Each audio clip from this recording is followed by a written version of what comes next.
Alright, transition to the stinger now.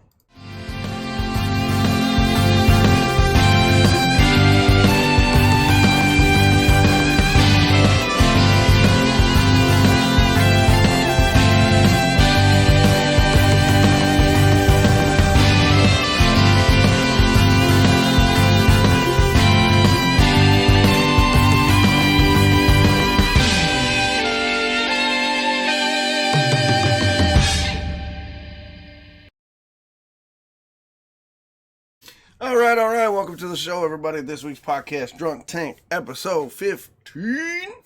With my partner in crime and drinking buddy, Chris. What's going on, Chris? Oh, not too bad. How are you? I'm How's all right, everything actually. on your side? My side? My side has been kind of weird this week. It's, things are good at the house. Like, kids weren't being assholes, and the girlfriend was doing her thing. So, home front's good. Work life, as always, is kind of a shit show. They got me training people who aren't going to work there. They got me training with a dude who I can't stand. They don't know I'm leaving yet, which they called me today. We're like, we need you to come into work. I was like, no, I'm bartending tonight. They're like, what? I was like, yeah, I told you a month ago I got a new job that I can't come in and cover. They're like, but you're the supervisor. I'm like, I don't give a fuck. You don't pay me enough to come in and cover, so I got a second job. And they're like, but. I was like, but nothing. It's not my job to cover your site anymore. I gave you the opportunity to step up and keep me on call and whatnot, and you didn't. So I went and got another job. So figure it out. They're like, oh, well, we can send you this guy. I was like, oh, the weed smoker on site. Great. Cool. No worries. So part of me is kind of like not worried about it. But part of me is worried about it because it's like, it's still my job for a month. I just haven't submitted my resignation, which I'll be doing tomorrow morning just for shits and giggles. Even though they called me yesterday and they were like, or they called me Friday and they're like, well, we're currently renegotiating a contract and you're going to get a bump in pay, but it's not the bump that you want, but at least it's something better than nothing. And I'm like, I don't fucking care. So, yeah, I mean, streaming's been good. I look forward to streaming. We got the RPG shows, which are going well. We got the podcast, which is going well. The gaming side of my streaming stuff seems to be the the gaming content of my streaming life seems to be the weak point of my whole streaming career. But does that mean that you're just going to become a Paladin streamer? No. Paladins actually did. I had a lot of fun with Paladins, and I hate those kind of games, like the first person one or the third person. But I had a lot of fun playing with you guys because we're all friends and we weren't really like try-harding it. So that was fun for me. And it did okay. But the podcast does good numbers. And the RPG shows tend to do decent numbers. And a certain couple games do decent numbers. But it's like, I don't know. I think on the... You just need that bigger bigger hit. Yeah, I don't know. Like, I'm happy where I'm at. Like, I got a decent amount of subscribers. I don't know. I'm doing my thing. I'm staying in my lane, kind of doing what I want to do, but it's not on the video game side of it. It's not popping off and growing like it should be. But like the numbers are fine. And I'm not a big numbers guy. I really don't care. But like with me leaving in a month to move to a new state and kind of transition to a new career, I'm kind of hoping that the streaming stuff would be, I don't know, picking up a little more than it is. Like I said, I'm not mad in any way where I'm at, but I'd like to see a little bit more sign of you're on the right track. And you and I talk about the podcast. The podcast is doing good on the other platforms. We're showing good growth. So, I mean, this week has been good. It's just been work, as it always is the shit show because they can't seem to get their shit straight. So, you know, I don't know. How about you? How was your week? Well, my week was actually not too bad. I mean, I didn't fuck all. I mean, that's a good start to any week when you Did you have a date last night or today? No, it was the date day. It was I was meeting my best mate and it's his new girlfriend.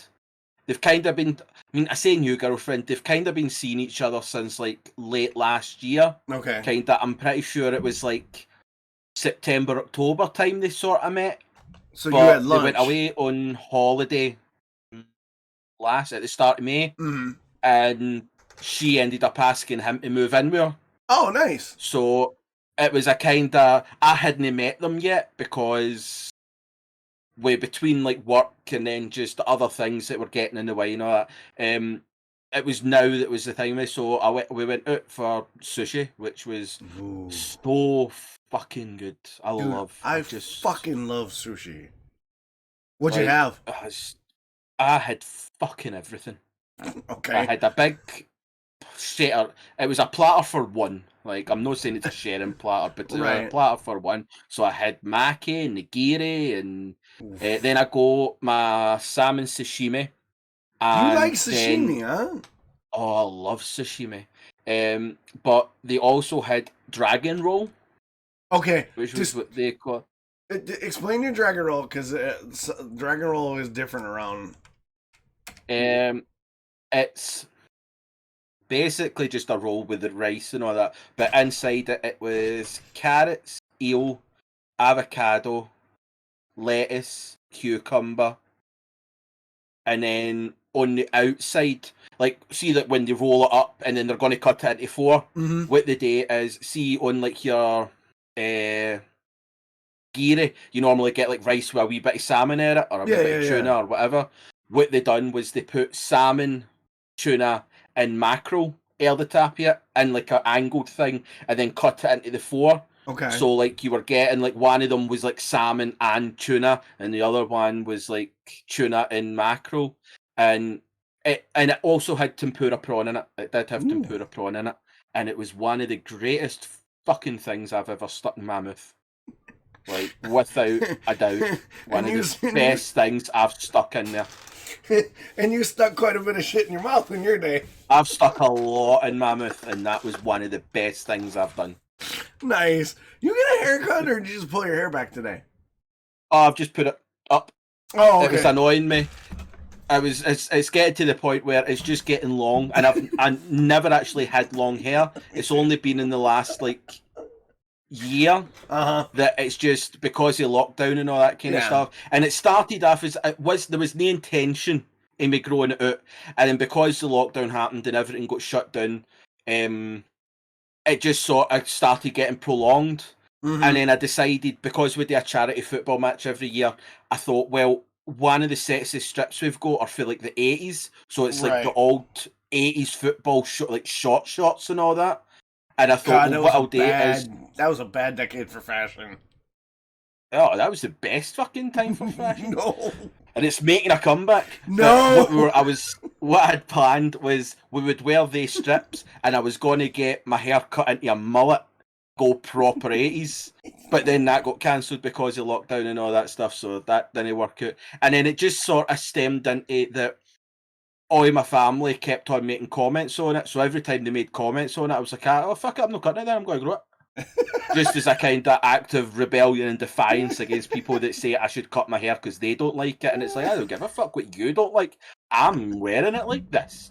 And it's one of the ones, like, it was basically a cut your nose off to spite your face, because so petty. It's like, it is the until now where I started going, I have this newfound respect for, at the time it was like women with longer hair, but now it's like anybody with longer hair. But I have this newfound respect of you're sleeping and then you sort of roll over and your hair's caught under your shoulder and it yanks it, or you're in the shower and you're trying to wash your hair and it's whipping round and in your eye and it weighs a ton and you're basically falling out the shower because your hair weighs 3 ton as you're timing round, and trying to walk down the street and the wind's blowing it everywhere, and you're just like newfound respect for anybody with long hair, because that shit is fucked. Holy shit. I've sort of decided that I'm going to get it cut relatively soon. I've sort of said Scotland start their Euros in 3 weeks' time, basically. That's when the Euros start. So what I've said is If Scotland win their first game, I'll shave the sides in. Right. If Scotland win the second game against England, I'll get the sides and the back shaved, plus shave off the facial hair. Oh no, you going big time. And if Scotland win their third game and or qualify anyway through the first two games, I'll shave it all off and go back to the way it was. Yeah, well, that's what I've said. That's the thing. So if you want my haircut, you have to support Scotland through the Euros. Well, somewhere Dime Zero's crying right now because he passed his 20-year anniversary of no haircuts. Really? Yeah, that's what he said in chat. He's like, I just passed my 20-year no haircut anniversary. So, god damn, son, probably looking like Cousin It. Well, you think? Have you ever seen the? It was yesterday night. I was seeing a video, and it was the Rastafarian who hadn't cut his dreadlocks in 40 years, and he unravelled them all to show, and literally it was like to the ground. But see, because he'd never cut his hair, see the ends of it, it was like this luscious brown. But the furthering up it went his head, it was grey. So you could literally see like the age lines as his hair slowly turned grey through over the years. It was fucking amazing. Yeah, I haven't seen it one. You'll probably have to share me that video so I can check it out. Yeah, I'll try and find it. It's on YouTube. It's easy enough to find it. Dime Zero says Cousin It with many wisdom highlights. Yeah, like, that's what this is. Wisdom. So what are you drinking tonight, buddy? I'm drinking something a little different. I'm just loading up my Chatterino so I can have chat opened. I've not got your stream open. Oh, I see on the document somebody's drinking a little something tonight, huh? Yeah, which could be dangerous. Let's be real. Things could go down tonight. But what I'm drinking, and this is the funniest thing, because the only reason I bought it is purely because the bottle looked cool. Okay. No other reason why I would buy it, just because the bottle looked cool and I want it. So I'm just going to move that there and cover my face because I don't want to see my face. I want to see chat. But I am drinking Roberto Cavalli vodka, and it's a nice bottle. But what I'm going to say is, it's a rather large bottle. Okay. So don't judge. But this shit is fucking amazing, right? Look at that fucking thing. Holy shit! Yeah, like, wow, that is like, I'd buy that bottle too all day. Insane. But it's vodka and watermelon. Oh, it's fruity vodka.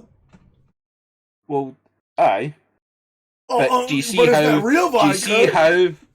Do you see how when I'm going to have fruity stuff, it's stuff that's like 40% proof? It's no beer. You know, fuck you. So I thought the best thing about it, but is if I put it here, you can still see it, and that's on my fucking desk. That's a big fucking bottle, man. It's a corky one. Oh, like, nice. Fucking classy. That's classy as fuck. And to make it even better, firstly, I'm going to pour it all over my desk. First and foremost. Clearly, you started early. Yeah. So, once we clean up that mess, just don't slurp it up. Nah, we don't. I don't slurp up unless I'm drunk. Oh, I slurp all kinds of things, but that's not appropriate for this conversation. And we'll get in a wee drunk tank. Oh, those shot glasses are precious. I know. Like, it's just that kind of way. It's like a pinky out. Pinky out. Do it proper. It is actually nice. Is it? It has that sort of holy fucking shit, my full face and throat is now on fire because I don't drink vodka. And you can, like, when I done it a couple of days ago when I got it, because I thought, well, I better try it, make sure it actually tastes alright. You can have that immediate, you can see it now, it's hit my fucking bloodstream. And even now I can start, like, it's vodka, it's spirit, so I can now already feel my brain going, whoosh, whoosh, whoosh. You do remember the conversation we had about you drinking vodka, how you tend to just black out. and like disappear. So if you wander Pretty off much. mid podcast, I'll know you. I'll get a phone call from Prague and be like, "Fishies woke up in Prague."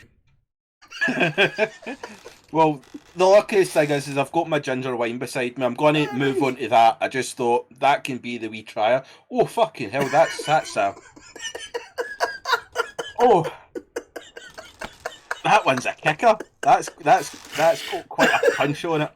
You can taste the water. I probably did a shot at the start of this podcast, was the worst fucking thing I could have done, by the way. No, I'm good. I'm okay with it. Let's go. 40%. So that's 80 proof. That's 80 proof. That was probably one of the worst decisions I could have made on this fucking podcast. No, your worst decision was hanging out with me as your co-host. Fucking hell, that's got a kick there. That hits the bloodstream quite quick.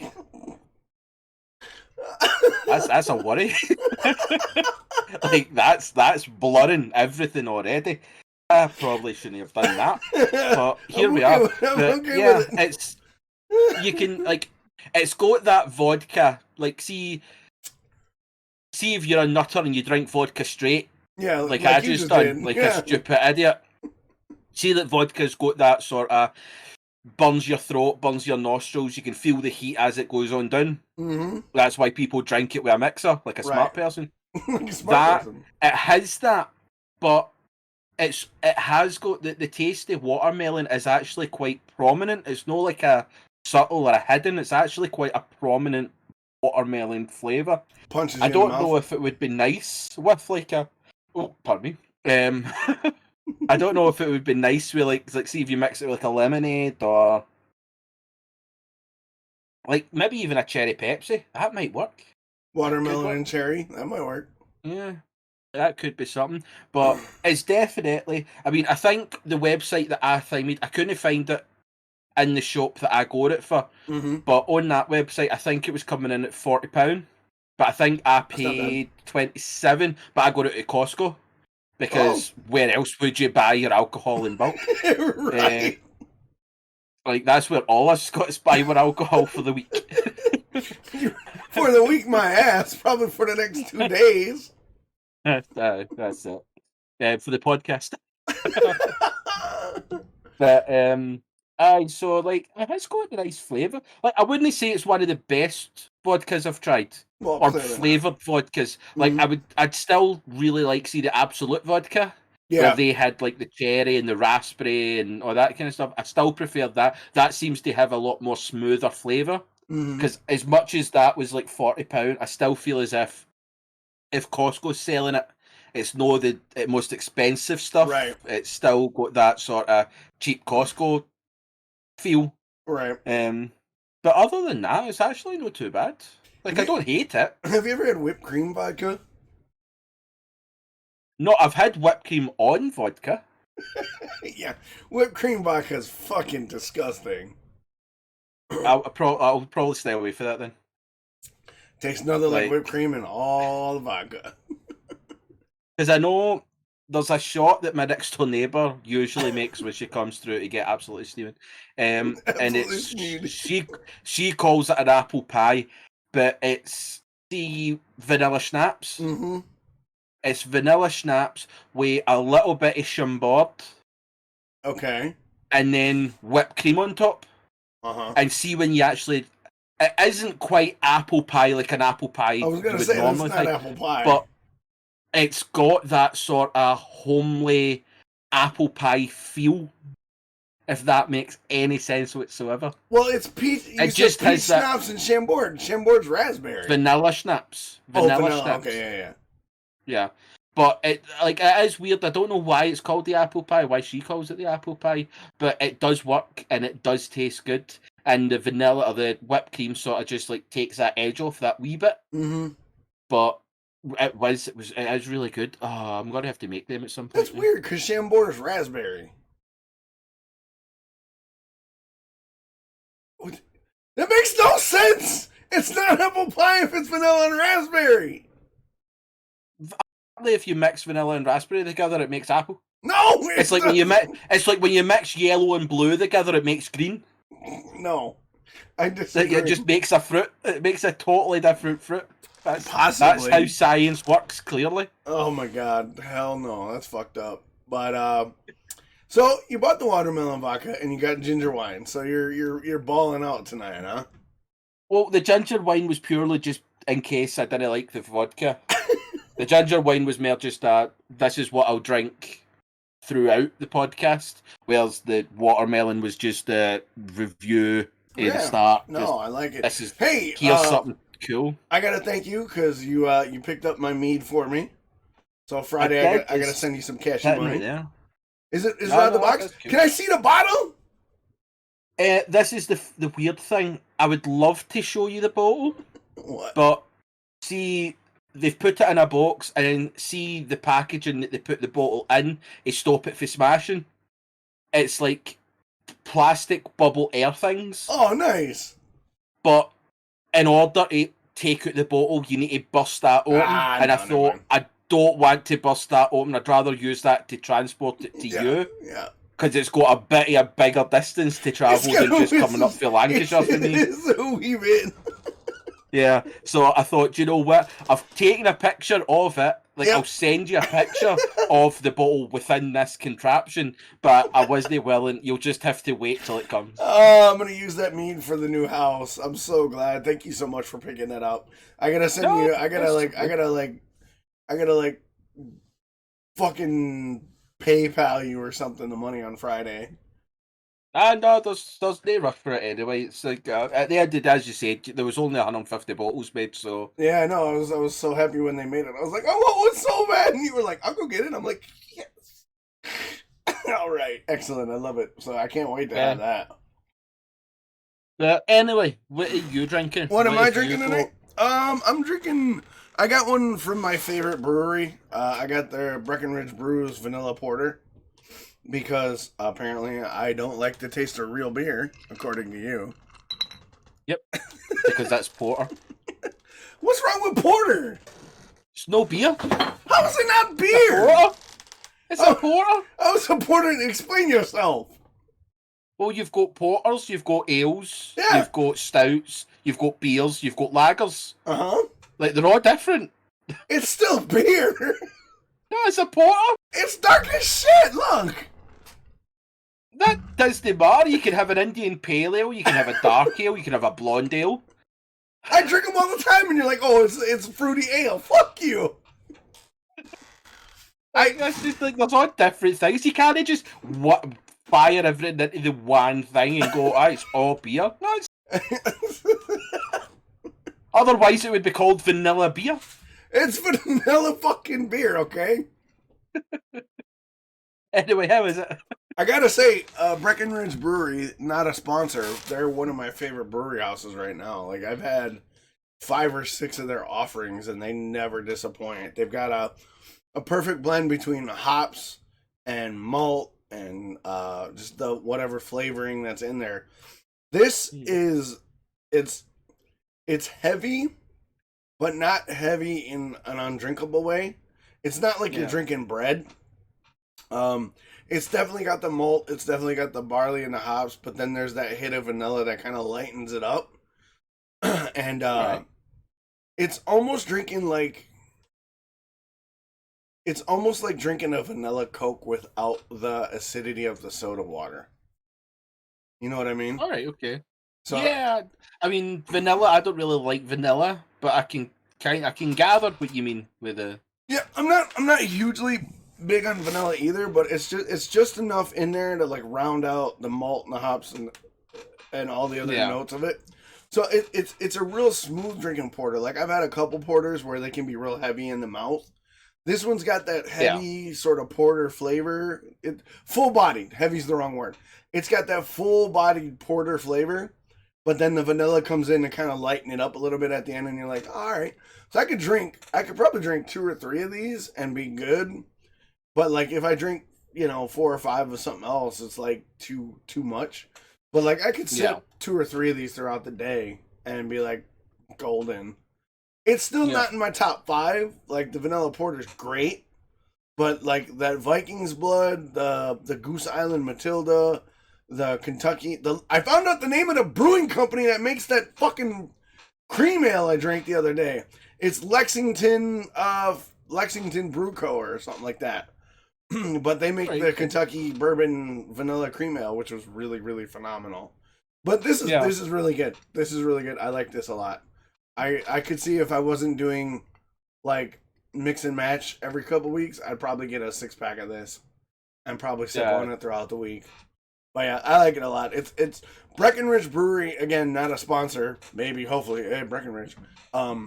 Send us some shit. Breckenridge is one of my favorite like craft breweries. They're down in Colorado.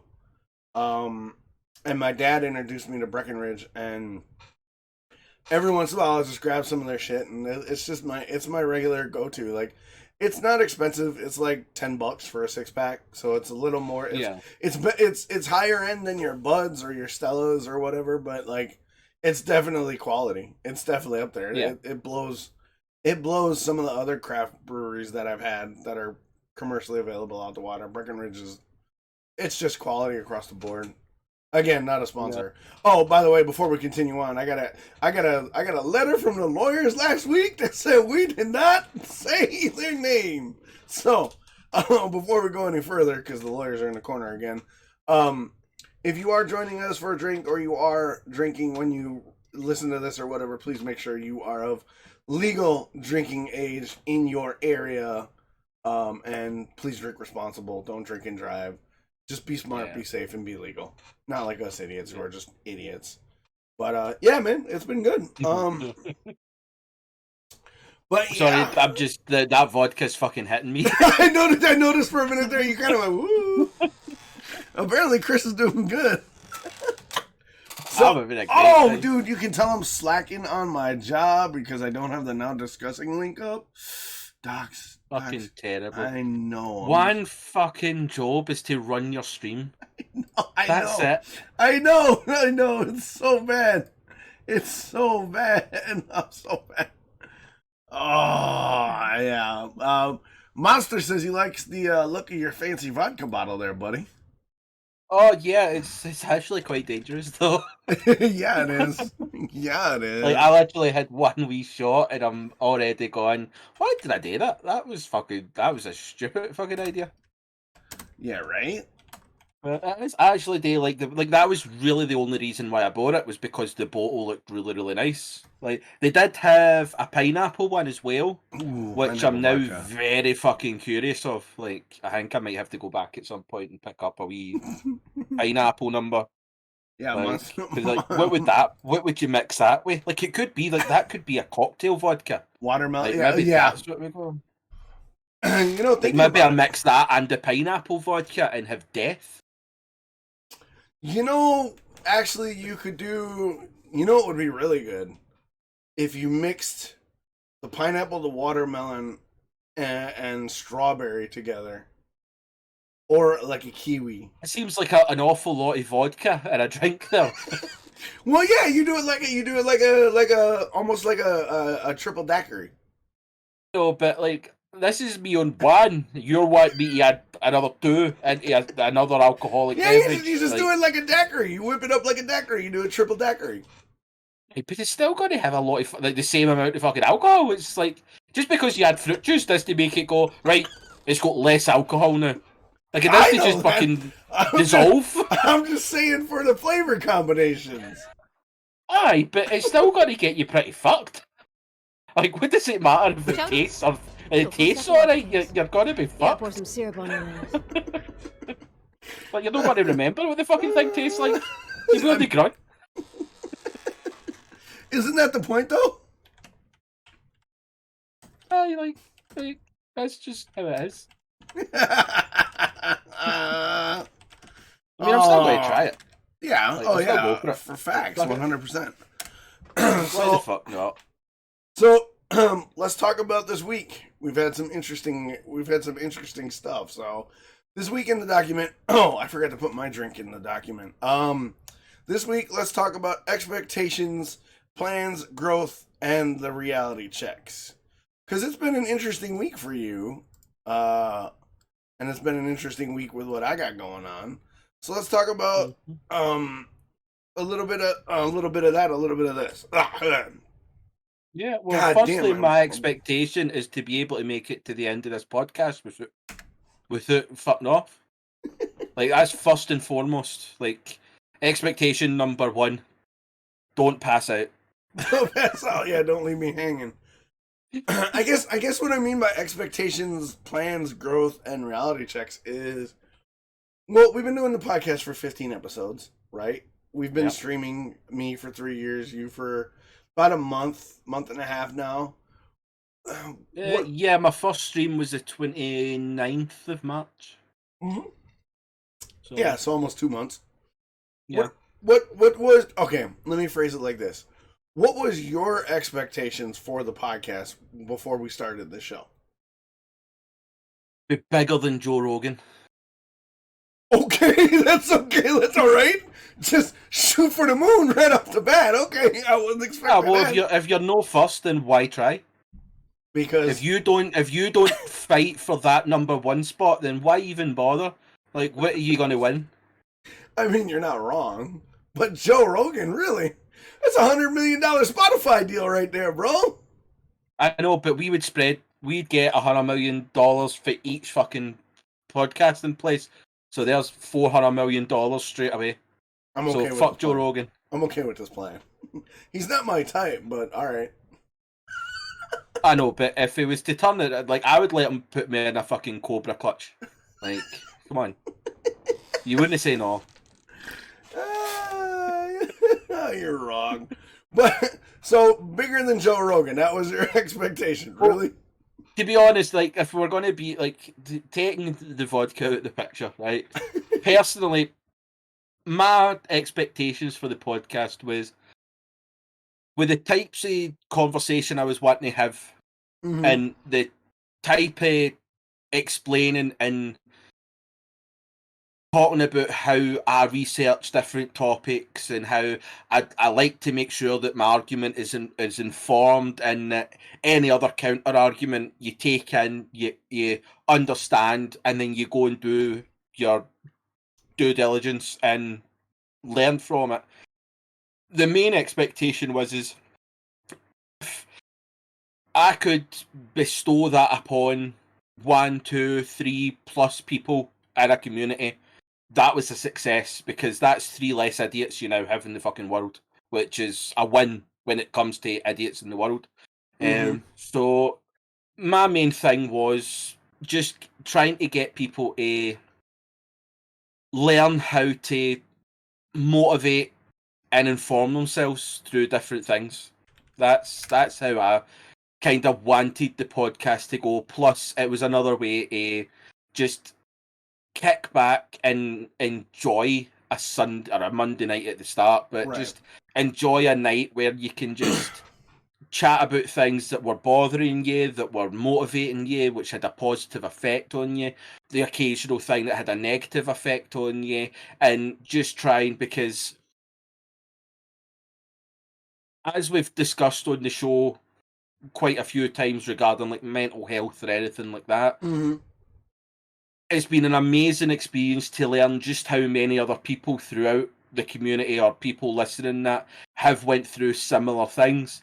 And I think to me, that's taking an extra step on the podcast to kind of go, well, at least we're reaching out and being able to show other people that shit happens. Like, you're not alone in all these fights and struggles that you think you're going through. And even the least expected people that you think would be going through such things tend to be going through things. And trying to use this platform as a way to share your own experiences, but help other people find the strength to share theirs. That was kind of my initial expectation, was just trying to offer a place where people can go to just take a load off for a couple of hours.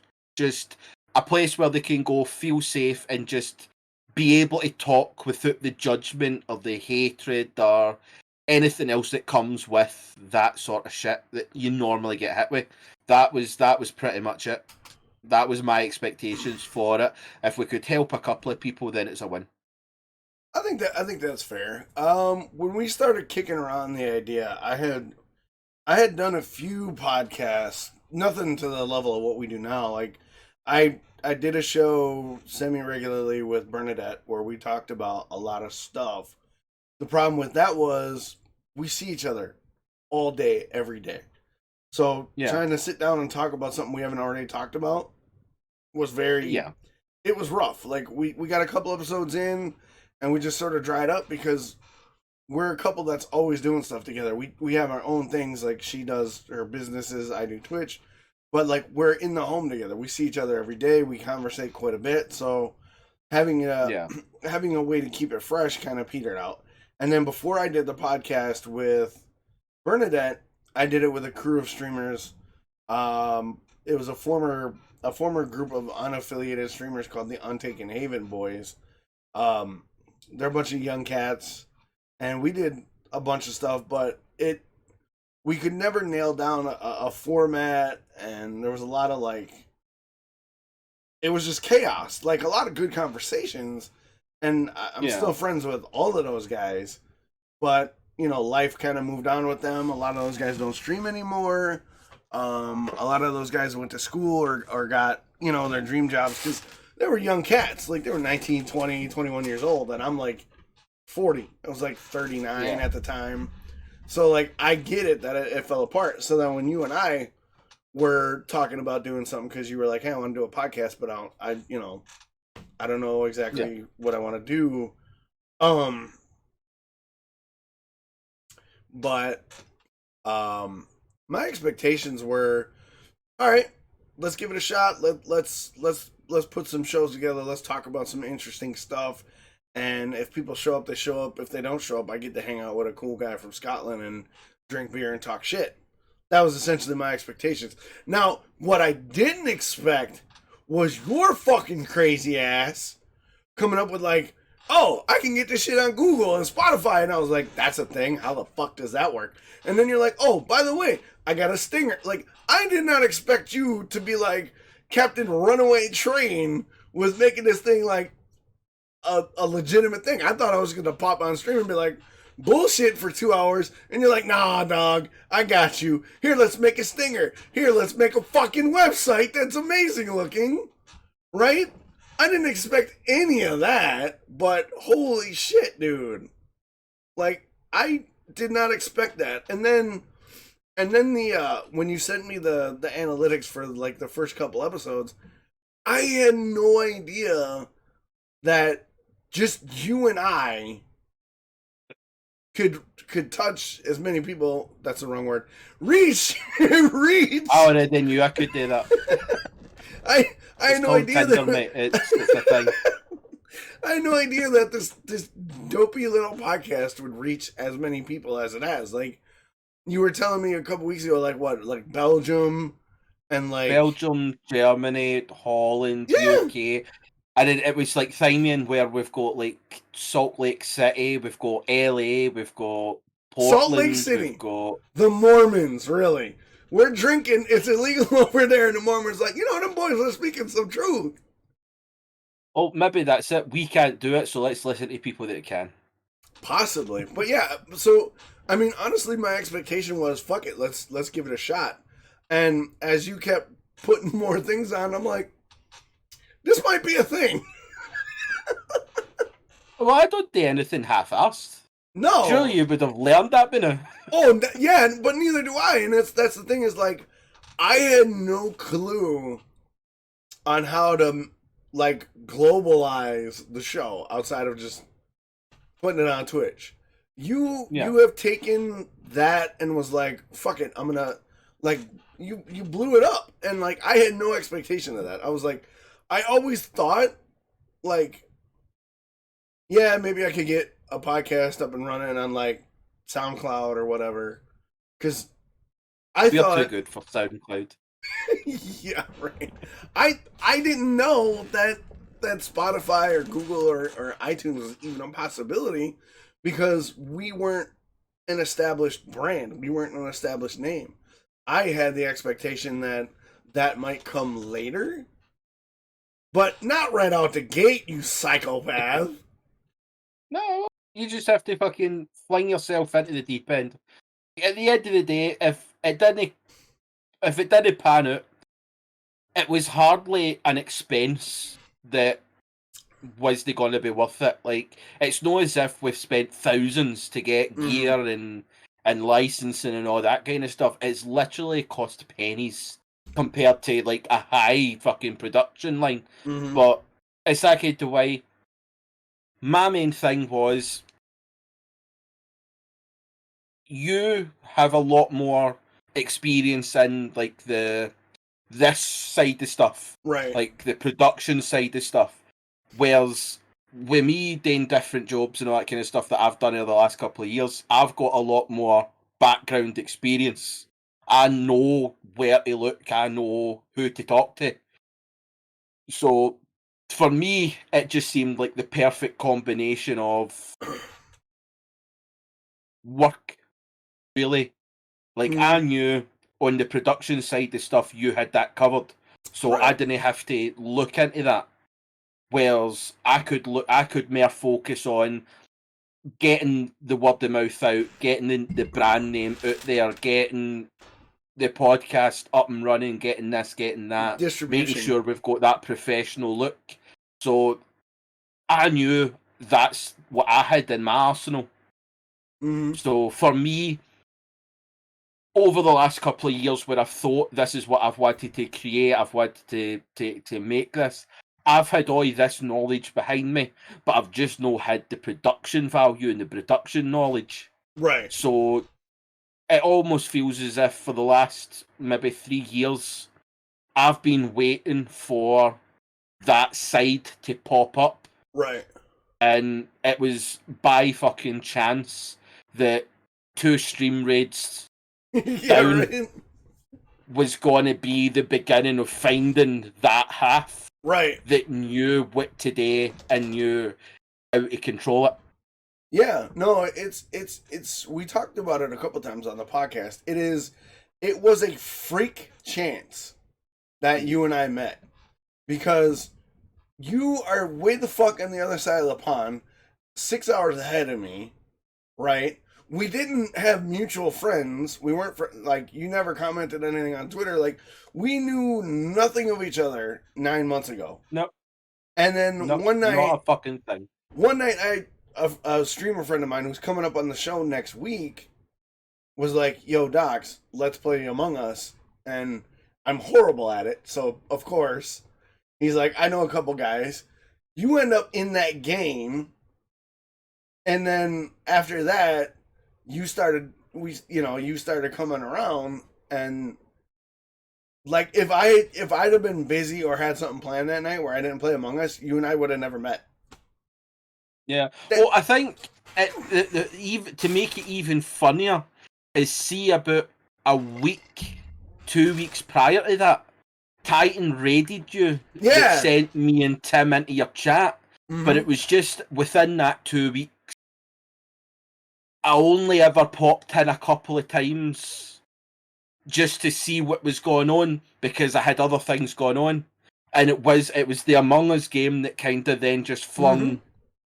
Yeah. Where it was a case of, nah, I enjoy this community, I'm going to be a wee bit more involved in this one.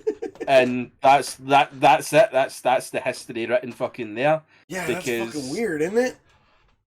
But it's the craziest thing that comes from it, and me and Tim's talked about this, is me and Tim were in the same streamers chat, had no idea about one another. We were just in another streamer's chat, and by chance, this streamer that randomly raids small streamers, like physically looks for people that have 1 to 5 viewers at the time. I do that! And I'll raid them just to get, like, to make their day, give them that thing, because the community of that streamer is fucking fantastic. Like, it's one of the best communities that I'm part of. And it was just by chance that we raided that streamer and met Titan. And then that's how me and Tim then met each other, because we stuck around in Titan's chat. And then Titan then raided you one night, that then made me and Tim come into your chat. And that's literally how it built. It was literally within 4 weeks of me starting to watch this other streamer. Because up until July, I didn't watch Twitch. Right. Like, I never, like, I literally had my account since Justin TV days, but I never ever used it. That was the old days. Like, that's how long ago I've had this account. But it was until, like, July when I just thought, I'm just going to start, because it was like I found the streamer on YouTube and then switched over to Twitch to start watching the live and all that, Right. and that's just how it went. But to think that a video on YouTube of a streamer basically kick-started this and is basically where we're at now is absolutely fucking insane. And it just shows you that you can find the craziest fucking things in the world without even thinking, without even looking for it.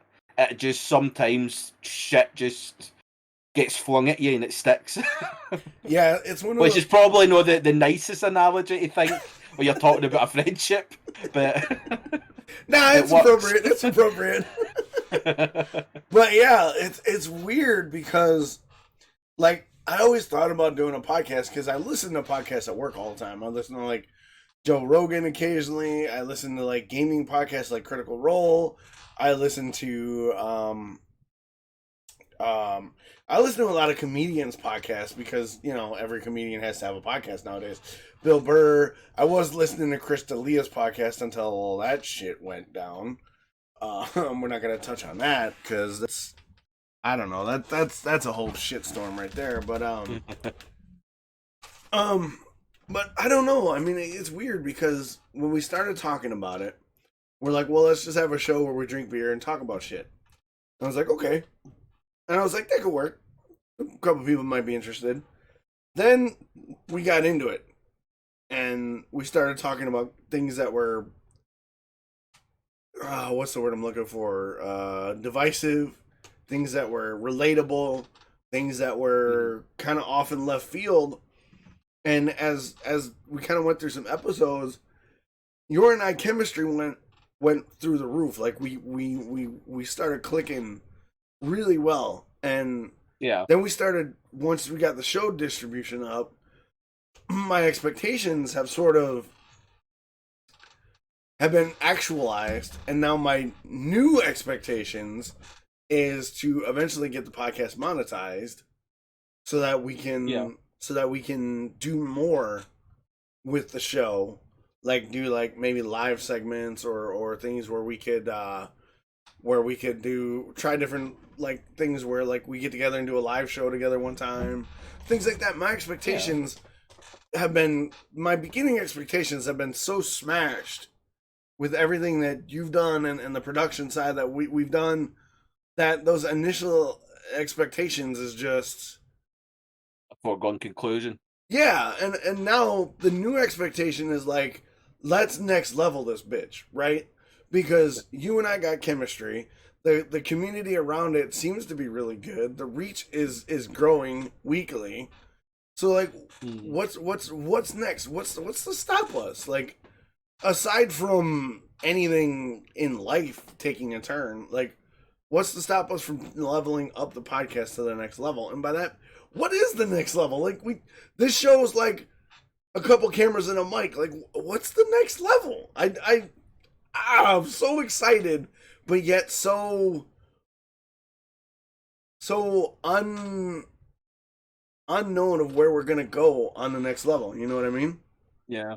Well, I'll give you this bit of information that I've not really tell anybody, especially you, but basically in the last couple of weeks, I've already firmly decided that if this does take off a bit more, like it does look as if it's I am fully committed to coming over. Like, nice. 100%, like, full on. Like, no just a visit, no just a thing. Like, I'm fully committed to go, fuck it, I'm moving. No fucking way. If fucking way. Certain numbers get hit, because it's one of the ones, as much as we've kind of proven that technology is advanced enough that you can make a podcast 350,000 miles away from each other. Right. And it still looked pretty decent. But as Dredd said in chat, the next step in it is potentially hiring a crew and getting a proper production of something going. And if we do hit that sort of level, in order to make that work to its best ability, is to be on site. Yeah. That's the only way. And it's not as if I can fly out to you every Sunday and you can fly out to me every odd Sunday. Like, it's just not going to be. So it's going to be a case of proper looking at logistics and stuff. Yeah, that's because nuts.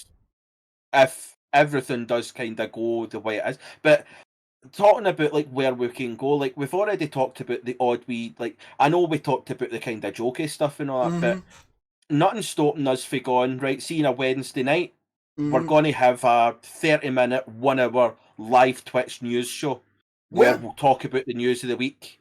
But the news of the week that isn't on the mainstream media, the news of the week where people should know that this is went and happened, or information on things, which we have talked about, we have joked about, but it's just, it all comes down if we're going to be able to make that stinger. And then other than that, I'm not willing to go through that if we cannot get that stinger made. Yeah, that'll be fun. Because then it's pointless. It's pointless if we can't be sitting in an office looking at paperwork and then look at a camera. It's not going to work for us. Yeah, that's dude, seriously though, like, oh man. Would you want to leave Scotland though? You're such a homer though. But you love where you are. Yeah, I love where I am, but like I've moved a bit before. I've been in Holland for a year and a half. Yeah, but you're coming to the Florida of the world, bro. That's I know, but I wouldn't go to Florida. Like, yeah, right. Me neither. But I mean, maybe I had to up and move to fucking LA. Yeah. We get this shit into Hollywood. Right? And then we get a studio for this shit. That's right. We just take off. Take over Hollywood. I can live in that 1 bedroom, 1 room, toilet, kitchenette, bedroom, bathroom, on the 1 room sort of thing for $3,000 a month. There you are. There you live in the American dream there, boy. Yeah. Basically a cupboard. But yeah, I mean, a pulled-in toilet. I'm not trying to speak out of turn, but like, yeah, that does seem like the next level to like get one, like, if it does continue to grow, knock on wood, right, or pressboard anyway. Yeah, that would be the next level, wouldn't it? Getting a crew, getting a production space, shooting the podcast, and then doing like the news show, maybe doing like a cooking show, like definitely turning it into like a full production company would be like the next level, wouldn't it?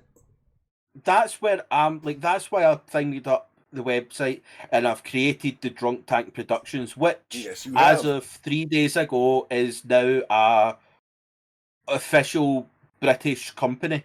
What? Like, through the books, you sly dog, you fucking proper now. But that's just for tax reasons, because I can't have a company that's potentially could make money, because then big bad tax man will come. But like for me, if things were to start kicking off, there's nothing to turn around and go, right, we've got a production company. If we then decide that we're going to get a crew that can do the production stuff of the podcast, get cameras in, get a proper studio in and all that kind of stuff, it doesn't stop us from going, right, well, we're going to then have a kitchen area where you can then do live kitchen cooking streams from that studio, and then there's nothing stopping you from turning around and going, right, we'll see the way Critical Role's got their live action. Yeah, you that's do amazing. Your RPGs where you can fly people in every couple of weeks and do a live RPG. Like, the more and more that it can grow, like, there's the thing that always signs me is when people think about growth, they always think about, oh, if we get to this, but then we'd have to get to this, but then whereas for me, what I would say is, well, our next step would be to get a crew in a studio, because if we can get a crew in a studio, it opens up several different fucking avenues that you could fucking go down. Like, it opens up so much that you could potentially do.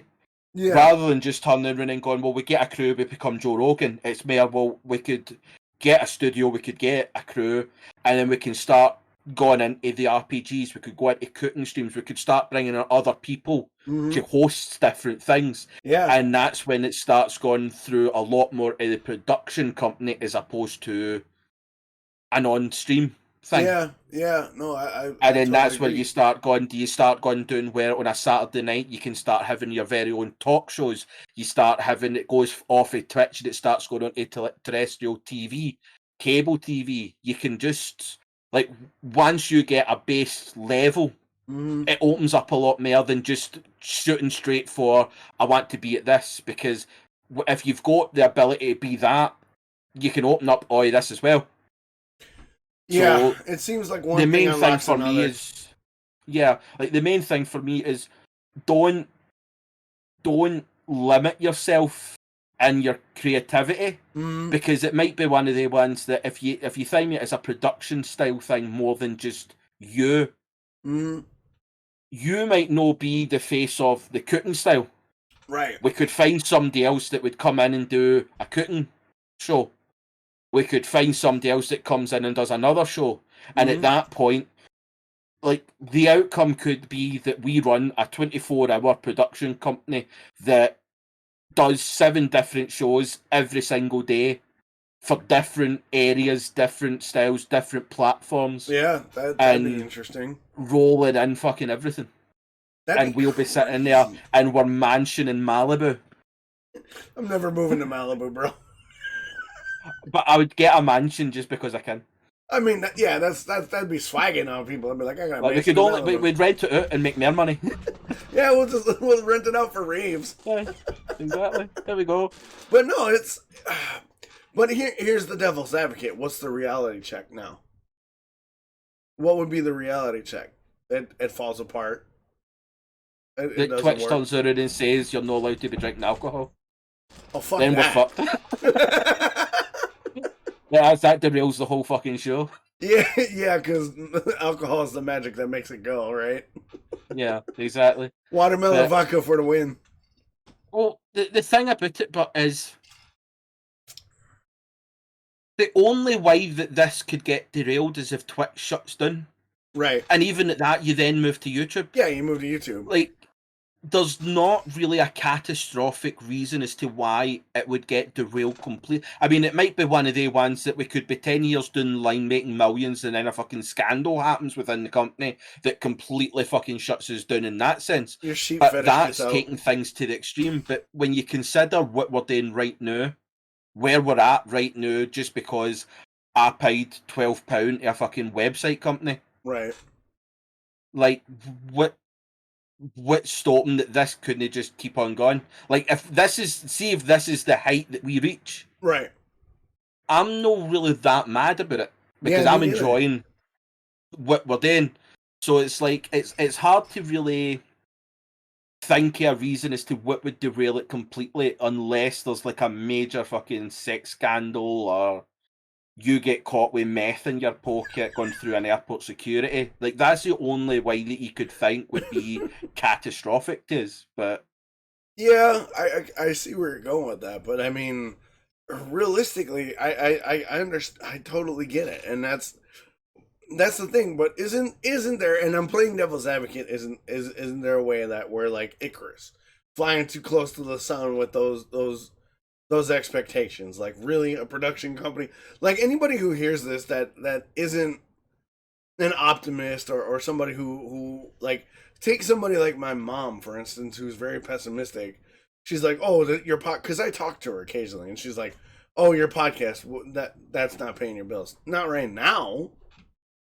But like, yeah, in the idea of having a production company, like somebody who's a pessimist, wouldn't they be like, well, that's a little far-fetched. Like, you guys are 2 guys with a small following. Like, how are you going to get a production house? Like, right? Well, here's the thing that I would say to that is, see pessimists. Right. Like, see of all the pessimists you know, how many of them run a company?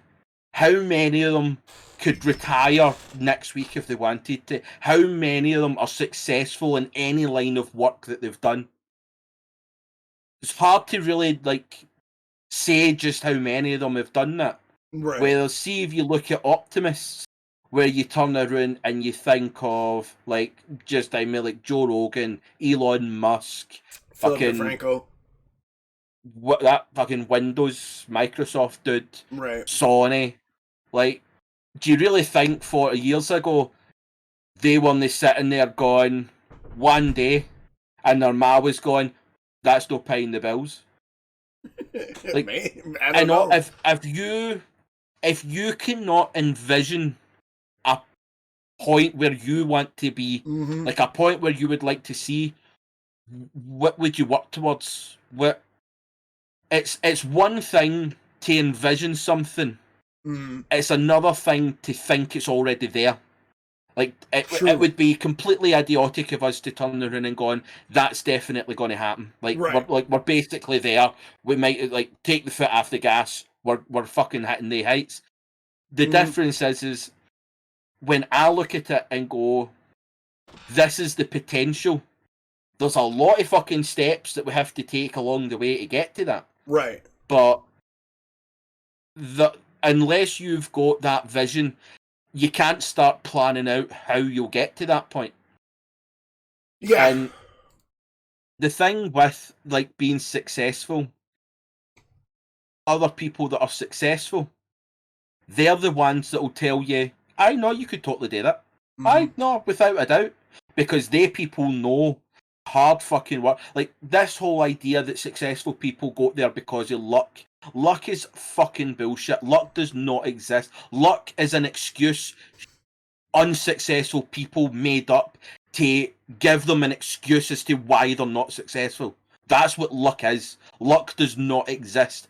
Hard work gets you success. Facts. So it's like,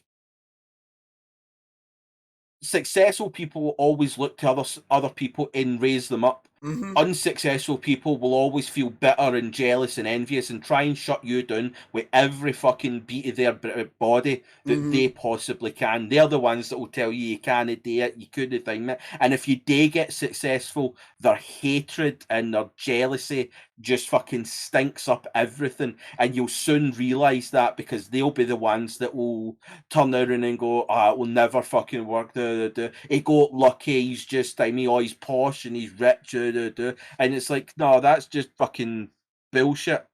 It's one thing to go too far in your expectations and forget what reality is.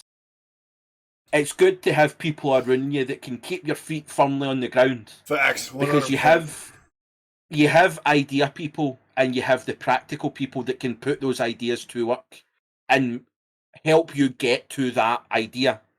But for me, I have an idea of where I would like this to go, but I've still got both feet on the ground and both eyes on the work ahead, that step A to Z has to be done in order to get to that stage, and you can't skip it. We have to get there. Like, our numbers don't say Joe Rogan.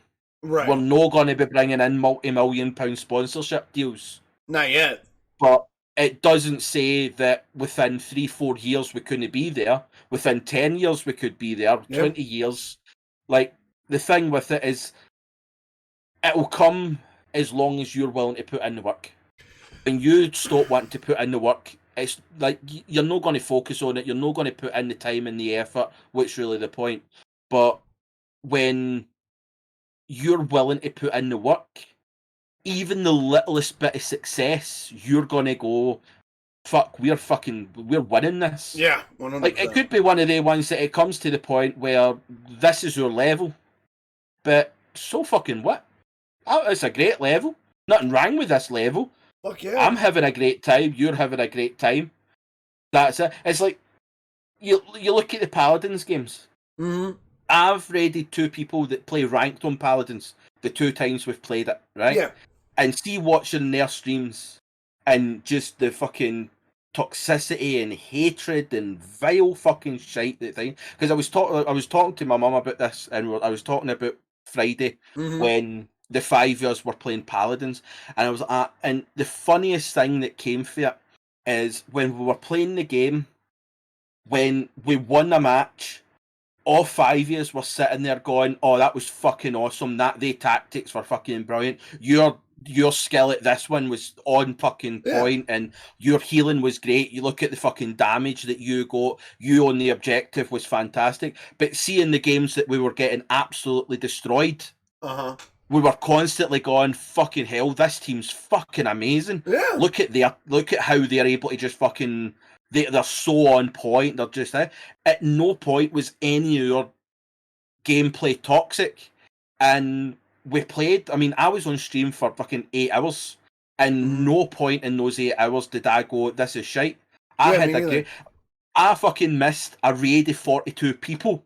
Did you in my really? Chat because I was so focused on what we were playing because I was having such a great fucking time. Oh no! It wasn't until I looked around and I seen about 20, 30 comments for them just talking amongst themselves because I had to fucking look to the side to see, because I was that fucking because that's why I kept on like muting myself, is because I kept on having to go, I'm so fucking sorry, I'm sorry for missing everyone, scrolling away back up to answer anything that was on and all that and thank them for coming in and this and that, because like that was the moment where I went to 50 followers. Yeah.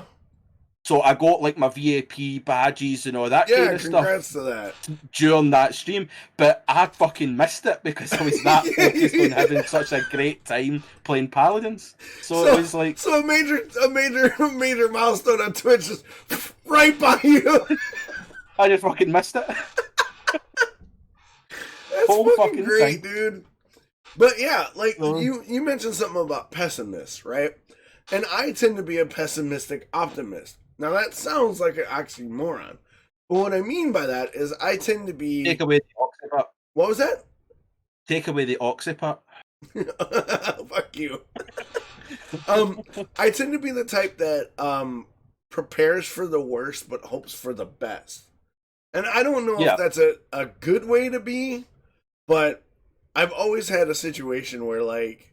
And I almost had it happen again, but thanks to the community, it didn't. Everything that I've built for myself at some point has been taken from me. My first marriage and my family that I had, taken from me. That wasn't my decision, right? Went crawling back to the rent's house, stayed a couple months, rebuilt my life into the amazing relationship and family that I have now, right? I helped start a martial arts club for at-risk youth where we didn't pay the kids didn't pay anything, and they got proper quality martial arts instruction and life skills training. Yeah. And if my friend who sees this, I don't mean to make it sound as bad as it's gonna sound. I love you, Chris, my other Chris friend, but I didn't get nearly the recognition that I deserved in that club. Like, there were forces outside of me, my friend Chris, and my other friend James, who were working as a trio, that put the spotlight on Chris, and he got all the recognition, and he kind of got lost in it. So James and I, who were grinding the training and everything while he was doing training with us, but he was meeting with the heads of the places we were training at and meeting with people in the city to get, he was doing a lot of the other work because his name was on it. James and I didn't get nearly the recognition we got. And we kind of got chased out, and not by him, but like, we kind of got chased out, and that club is still going strong, but I'm no longer involved in it. I spent 20 years building that thing, and nothing came of it. Like, I didn't care that we weren't getting paid or anything. I wanted to be a part of, recognized as a part of it. And recently, you know, there's recognition, but like, I'm beyond it. I'm past it. Like, it's in my book, and I mean, if Chris ever watches this, I mean no offense, I love you to death, but like, it was too little, too late. I'm beyond that now. Yeah. I you know, and then you know, and with the streaming stuff, I built up my community, and I've collected amazing friends and had great experiences, and that was on the brink of collapse until the community came through and made sure that we could continue to do this. You being a huge part of it, Dred, Zim, Tim, all these guys. It's so I'm not a pessimist per se, but I'm a pessimistic optimist because when the things that I have built collapse through no fault of my own or confluence of things that I didn't notice or whatever, I know that I'm going to bounce back. I'm going to do something else. I'm going to grind my bones and blood to get back to where I was and be greater than I was. So when it comes to the podcast and what we're talking about, there's a lot of work ahead, like you said. And there's gonna be pitfalls that we don't see coming. Scheduling errors, life stuff, COVID. Who would have predicted COVID? Though in this case, COVID has been a boon because we've been able to get this show together, right? So, and let's be honest, COVID was actually like there was people that knew it was going to happen. Yeah, like they've been saying it for like COVID is new. COVID's been there since the 70s and 80s. This variant of COVID was new, but like especially here, like there was task force in place that predicted this was going to happen, and the governments didn't take action. So this was predicted. Yeah, but I don't think the success of like Twitch and like the online streaming world, I don't think that success would have been predicted. Right. Like you were saying, like, I think that, like, I didn't think this was going to be a fucking, like, potential outcome. Yeah, and that's the thing. So, like, for me, the reality check isn't such a negative. For me, the reality check has been one, a call to really look at myself and address a lot of my own personal issues of self-worth and self-worth and dealing with my depression and being able to look at myself and go, yeah, like people give a shit about what I say. Like we talked about, and mental health is a running theme with us. And one of the things that I struggle with is that imposter syndrome. Like when we started showing numbers and growth in this show, I had moments where I'm like, that's a one-off, right? We can't be growing that well. It's and I had moments, and I don't think I mentioned this to you. I'm like, yeah, but they're tuning in for Chris. Like Chris brings the heat, you know. So my own imposter syndrome, even within the podcast, has gotten to me. But because of the way that you and I work and the community around us, I've been able to like kind of not silence, but kind of beat that voice down and say, you got a show this week. Let's go. People are counting on this show. Yeah. We've got people that want on Wednesday are going to listen to this, and they want you to be on your A game because you know Chris is going to bring the heat. He always fucking does. So you got to fucking put your game face on, put that chorus of you're not the reason, or you're not one of the reasons this works, or you know you're riding Chris's coattails, and fucking bring it because you know Chris is going to bring it. So in a way, this podcast and the way the community has sort of built, basically saved my streaming career has really been beneficial because it's allowed me to silence that chorus of negativity. Because a lot of times I get no one cares. Like before my stream, before I hit that go live button or I send that tweet, I get that no one cares. Why are you doing what you're doing? But in a way, the way we're leveling up this podcast, it does show me that people do care. And if it's just you and Dred and Zim and my girlfriend, that's more motivation than I had 3 years ago. Like 3 years ago, after I flunked out of college, right, due to a lot of factors. Like one, I couldn't do the math and everything. And then, home life problems with our kids.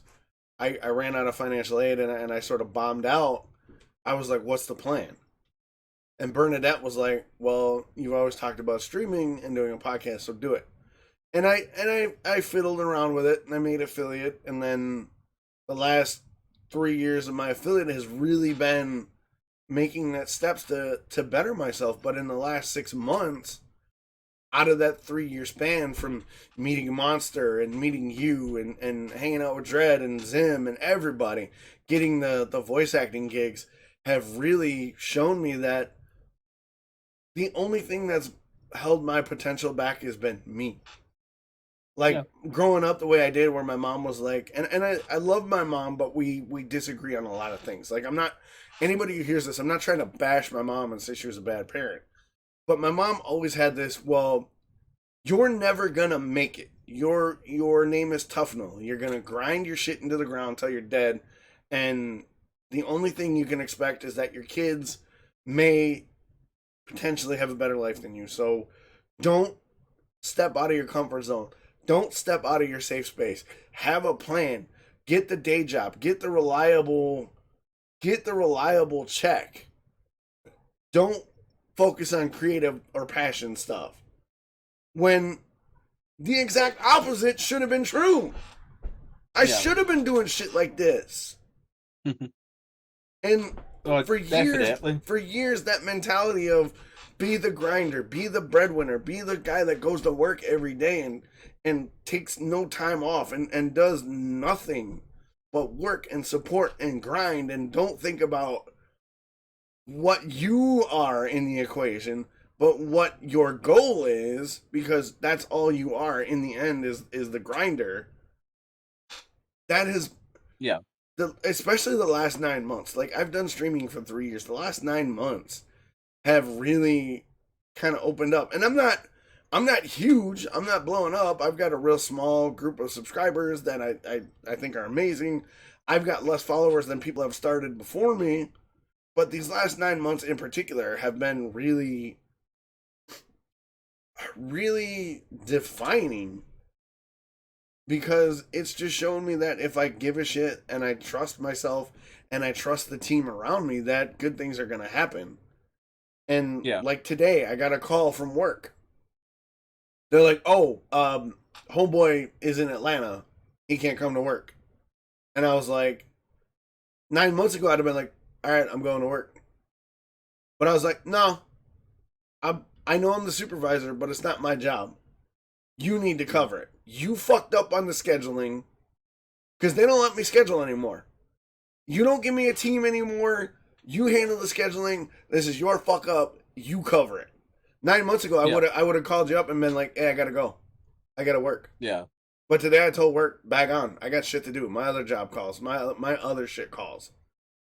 Yeah. It's just, I don't know, man. It's so when I think about the podcast as a whole and streaming as a whole, with you and me and Dredd and the RPG shows that are coming, I really do believe you when you say there's nothing holding us back. Like, we could be that production company. We could be that production house. We could do that. We could become the next Joe Rogan on that level or greater. But there's a lot of the stuff that we want to do that we're, one, gonna have to learn to do, because you and I've got a couple years of TV production. Like, I know how to do voiceover. I know how to do, like, camera angle. Like, I did TV production in high school. So I've got the background, but I never pursued it in college. So there's going to be a lot that you and I have to learn. There's going to be a lot on the business side that we're going to have to learn. And what's truly interesting about that is I'm up for it. I'm up to learn how to do the business side that you do. I'm up for showing you how to do production notes, and if and when it does get to when we're in the studio, you and I are gonna have to sit there and go, okay, what's the look of the show? What's the feel of the show? What angles are we gonna want to? What cameras are we gonna want to use? What overall theming and aesthetics are we gonna want to do? And in a way, that excites me more than the next video game that's coming out, because I love video games, don't get me wrong, and I'm a streamer and I get paid to play video games, but like, if I was to tier list what I do on Twitch, and this might piss some people off, but tops, it's the podcast, RPG shows, voiceover streams, and then gaming is the bottom tier on my list of what I do on Twitch. And I don't mean to trash gaming. Like when we do community games like Paladins and we were playing League and stuff, that's great. I enjoy that a lot. But doing this or doing an RPG show or doing RPG work or doing voiceover work where I get to do stupid, poorly done accents and inhabit characters and then send those off to people. Or hell, a couple months ago, here's a great example. I recorded voiceovers to animated shorts. I replaced the audio, right? I never put that work up. I never completed the project because I didn't have the confidence in my skills to edit the video together, and I didn't have the confidence that, you know, people would see it as my own work, because basically I took animated movies off of YouTube and I took out all the audio and I ad-libbed everything. And the people that saw me do it live thought it was hilarious. But I didn't trust that it was good enough for me to post it to YouTube, because I was like, it's not that great. But I'm kicking myself because maybe I should have.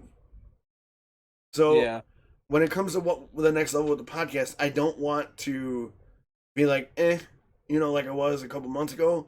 I want to be like, all right, let's go. Chris has got an idea. Let's go with it. This is the production. This is where we're going. Let's fucking go. And not, I don't want to hesitate to the point where it's going to stop me from doing it. But I want to hesitate enough to do the due diligence that we do it the right way. You know what I mean?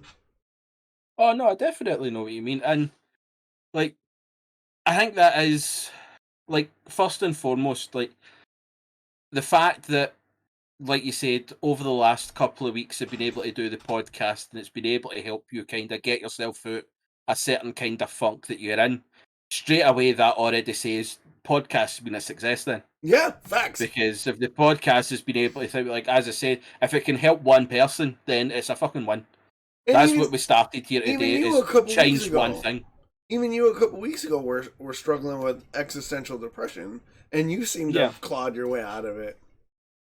Somewhat. Yeah, that's it. But again, that's just another argument to hard work. Like, it's never going to be fucking easy to get what you want. Like, if you're going to have to claw yourself through a whole lot of fucking shit if you want to make it in anything.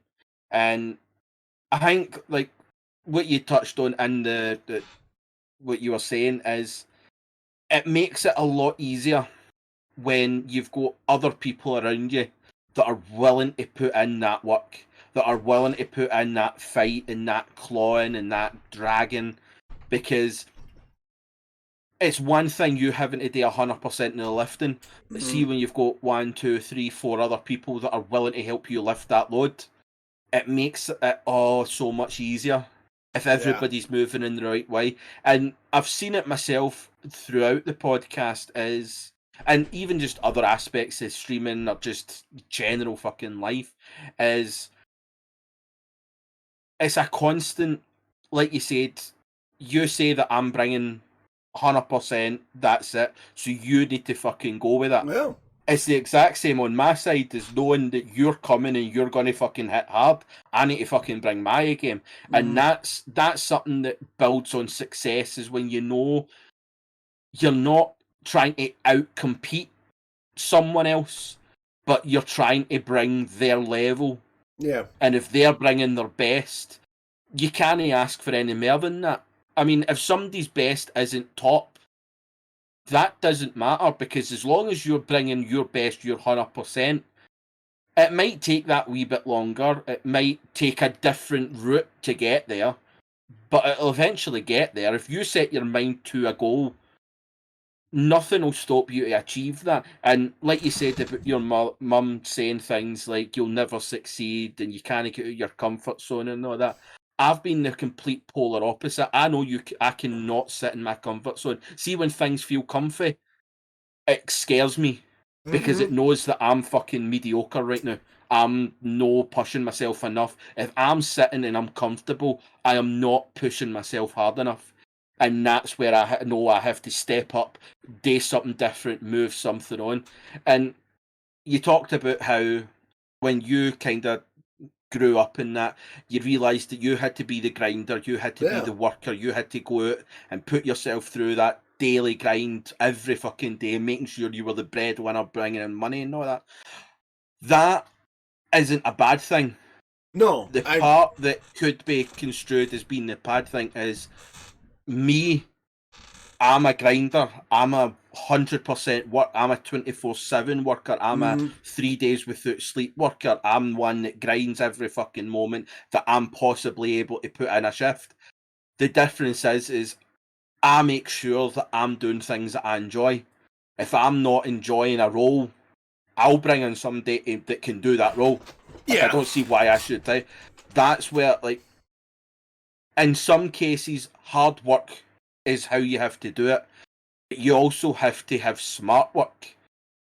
And that's how another reason why there's certain, like, look at Elon Musk.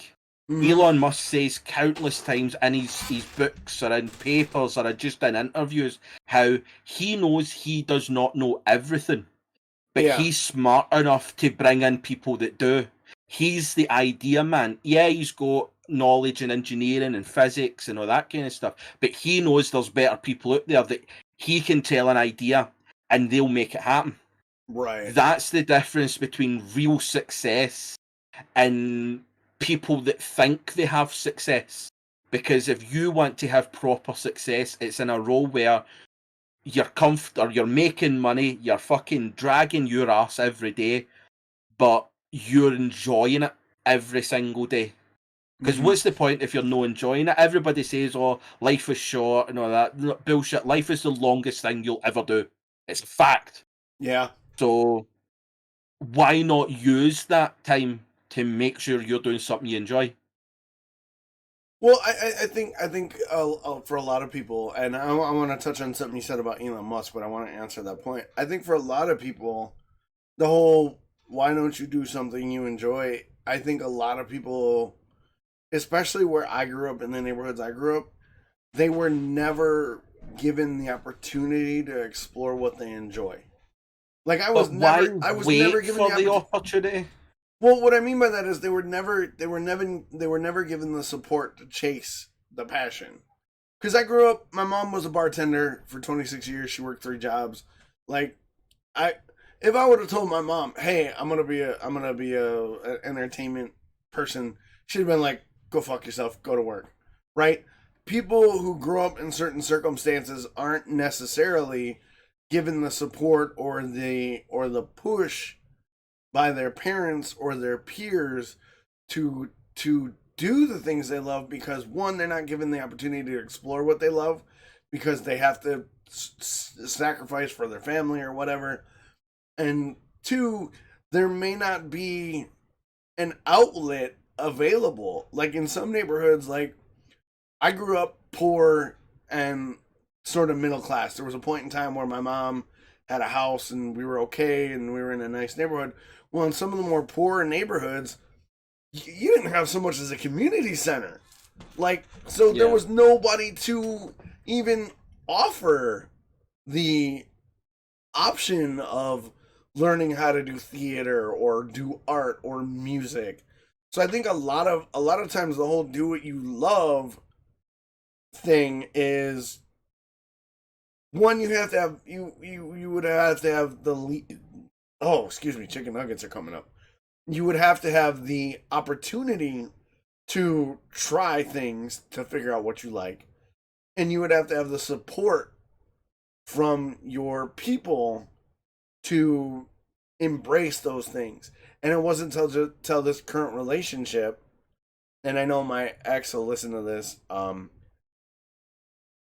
Bernadette was really the first person to not only support me, but push me to chase my passions.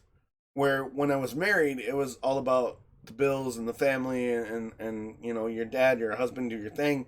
And again, I mean no disrespect to my ex, but Bernadette is the only person that I've really had experience where she went, fucking do it. And then Yeah. were days where I went, I don't feel like it. She went, no, go to the studio and fucking do it. And I went, but I went, and she's like, no, go do it.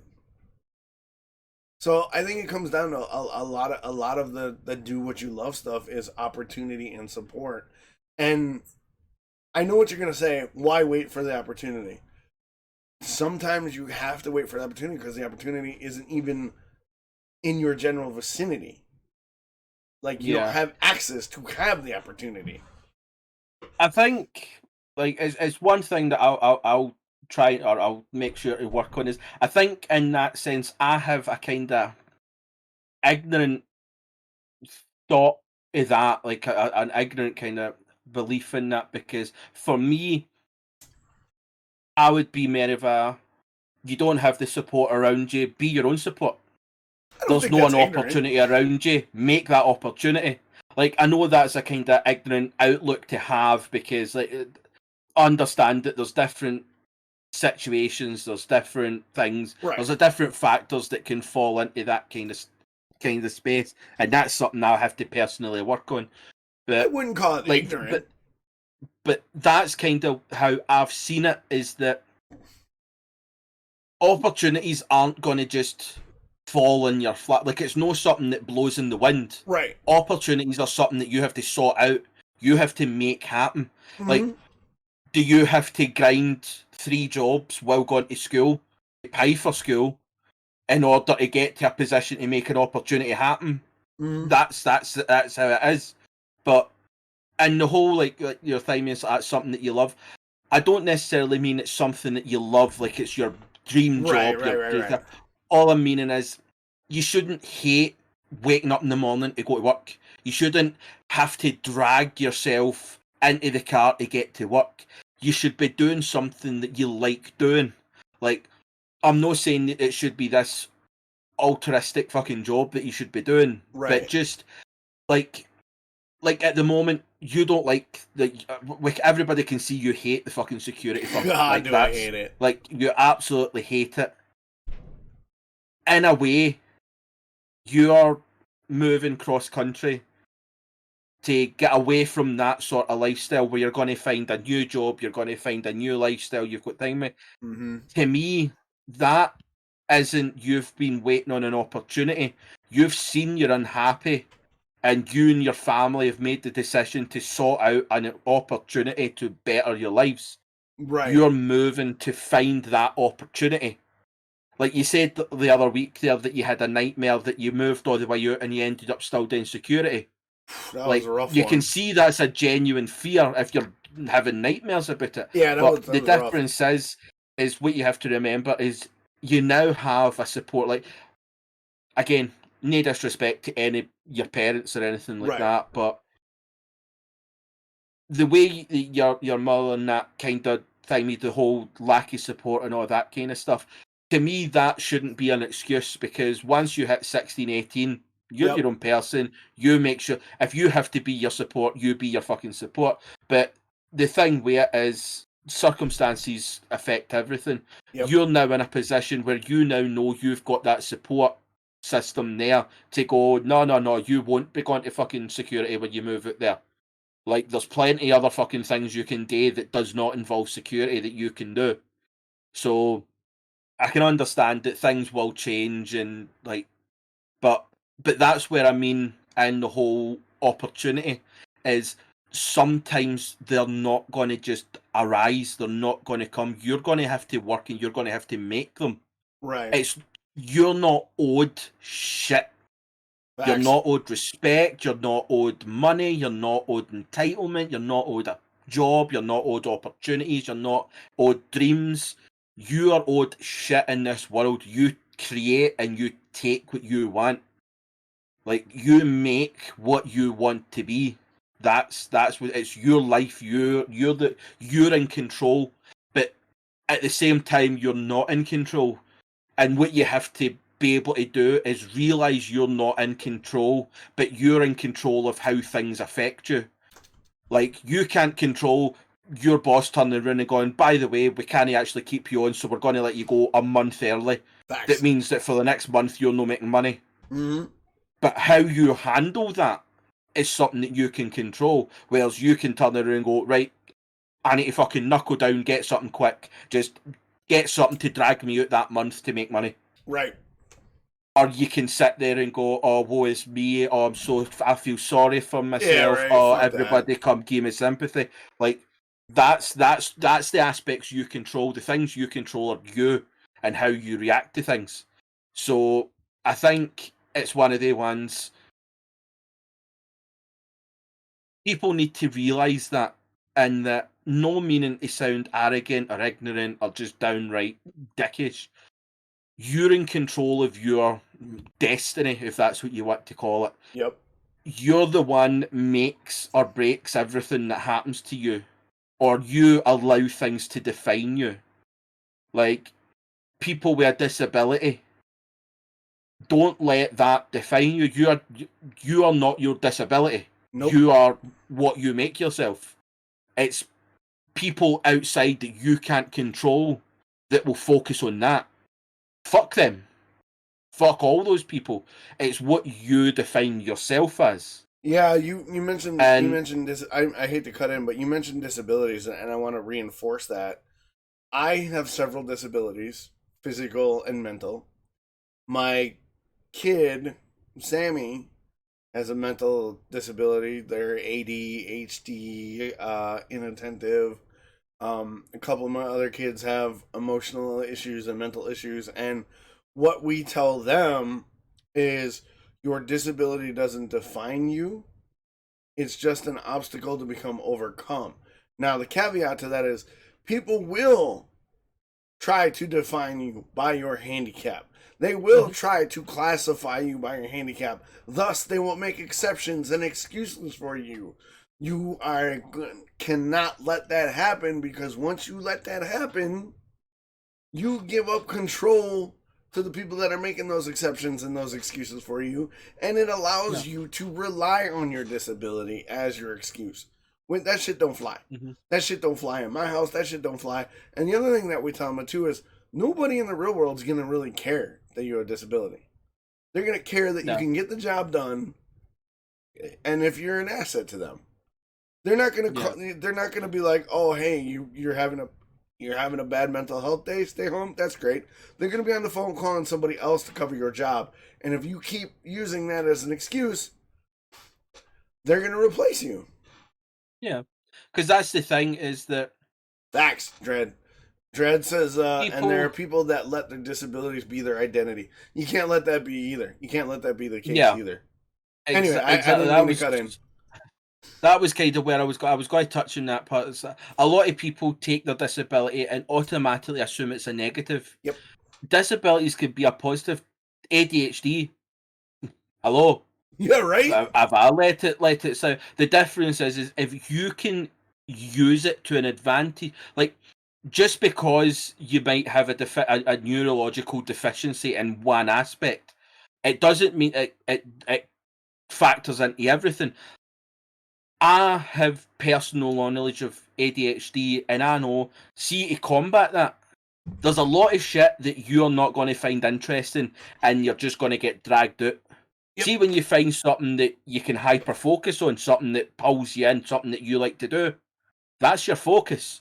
That's what you focus on. Don't allow everybody to push you. Thing me. So if you're not great at maths, you don't have to be great at maths. Mm-hmm. Like, we've got calculators on our phones. Like, why the fuck do you need to? Why do you have to find X? Why do you have to know the Pythagorean theorem?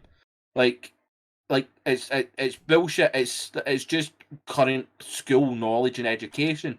But if you can find something that you can focus on, you enjoy doing, you want to do, that's your advantage. Like, that's what you can use your disability to improve.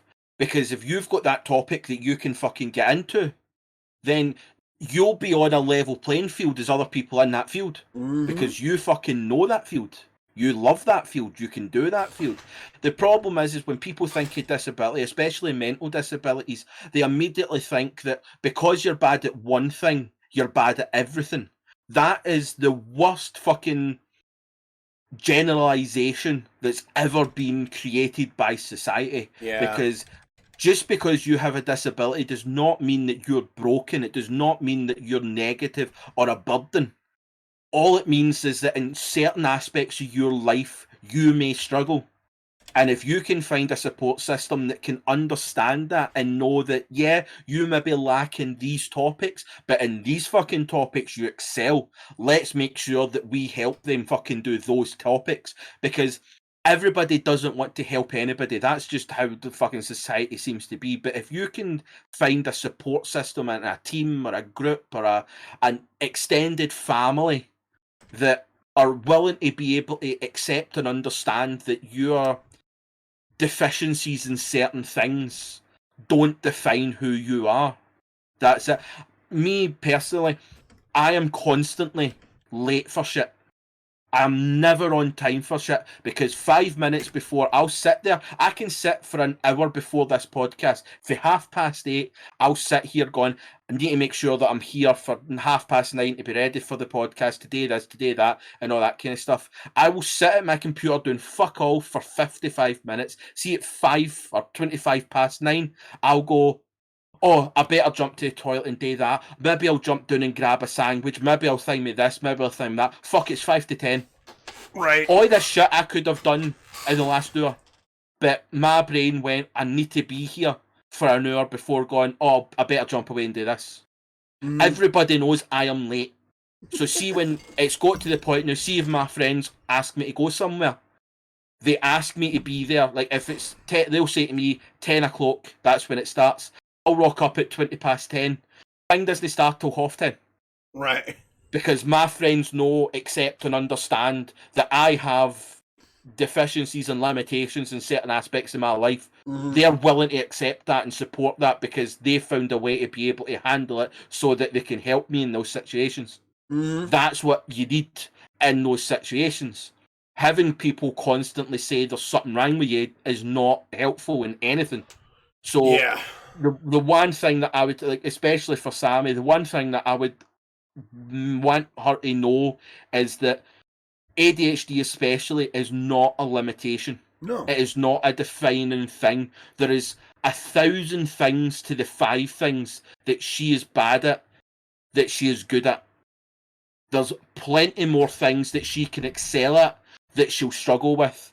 And all she has to do is make sure she tries to find those. Don't just settle back in yourself and think, oh fuck, I'm just terrible. Because you'll never find it. But just try everything, just see, because you will find things that you're good at. And as long as people around you are willing to accept that, then you'll fucking excel. Elon Musk, ADHD. Michael Phelps, ADHD. Einstein, ADHD. And some other Plenty shit. of fucking musicians and all that kind of stuff, and artists, ADHD. The difference that they've got is they had a support system that as soon as they found something they excelled at, their support system went, let's fucking go. So there's always something there to then define you as a success. You just need to find it. Yeah, that's one of the things we do at the house here for the kids, like Sammy and Merc and the other ones. We try to like get them to see that like you don't have to do what Dad does, right? You don't have to work 3 jobs to make the bills pay. Like we try to teach them that take this time while you're young to figure out what you like. Bounce around, move around, whether it's music or sports or art or anything. Take that time, explore your interests now so that as you get older and your interests or your passions mature or change, you can say, okay, I've already chased this or I chased that. I didn't like it when I was younger, but maybe if I go back to it, maybe that's a route. Because one of the things like I've highlighted is I don't want to be that person that looks at somebody and says, well, that's dumb, don't do that. Right? And there are times where I've looked at people and been like, okay, that's kind of batshit crazy, but if that's what you want to do, do it. But make sure that you got a backup plan so that when you are doing the batshit crazy thing, you're not flying without a safety net. Where to me, what I was told is don't do it no matter what. Right? Well, I've just always to throw me on that, the funniest thing about that is, see, for me, I've never had a plan B. really. The way I've always looked at it is, see if you've got a safety net behind you, you will never put 100% into step one. That's I just a personal thing in me. Is if you want to proper succeed, you could not cast your net out, because as long as you have the knowledge that if this doesn't work, you're not going to put in the effort. Well, see if you have the knowledge of, as this goes shit, I am fucked. You'll make sure you put in 100%. That's just how I've always done it. That's how I've always seen it, and it's a lot of the podcasts that I listen to is the same thing. I know other people might have a different thing, but that's just always the way I've thingied myself, is if you have a plan B, C, D, E, F, you're always going to have that. That means, to me, you're never going to put 100% in, because if this doesn't work, I'll move on. If that doesn't work, I can move on. If that doesn't work, I can move on. Whereas for me, especially with like ADHD, you have to have that. No, I have to put every fucking thing I've got into making that work. Otherwise, it's not going to work and I'm fucked. And again, as I said, that works for me. I can understand why it might not work for others, well, but I'm that's I'm just another perspective to in this whole thing. right, and to me, I'm the opposite, because knowing that I have that backup plan where the bills are paid, it allows me to go 100% in, because I know that if it doesn't work now, like now, I know that I have a safety net. If I can give my 100%, I can drive forward without having to worry that the bills aren't going to get paid. So for me, it's almost the opposite. If I know that I have that safety net there, I can devote that 100% to it. Now the devil's advocate argument is, well, because you're working so much at the day job, it's limiting your ability to do more with the stream or the podcast, which I can see that argument, but for me, knowing that the bills are paid because of the day job allows me to stream as much as I do, allows me to put as much into the podcast as I can. So my perspective Yeah, is opposite of yours, which I think is yeah, one of no, the I driving can, factors that make us work, though.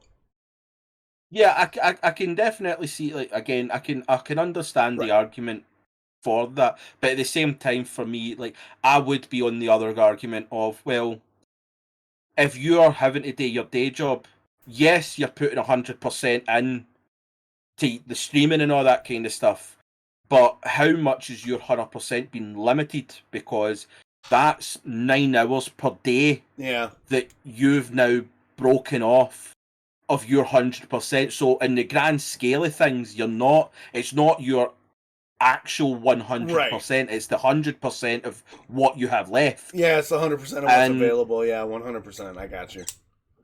the only other argument I would make in it is, well, you've got this second, like, plan B that's paying the bills, so you're able to focus on your plan A of getting the stream and all that kind of stuff. What then happens when plan B goes away? Does plan B going away now shut down all your plans? Hell no. But that's what I'm saying. Like, if you've now got no plan B, that means that the bills aren't getting paid. Are you going to have to go and find a plan C, plan D, plan E in order to make sure that plan A still works? Or, like, I can understand, like, especially something like streaming in that, is that it's so unpredictable Mm-hmm. in order to make an income. Like you said, for you, in order to make streaming a full-time job, you need to be bringing in 1,000 subs a month Or in order sign to a make brand it. deal that makes up for the income. Yeah. Yeah.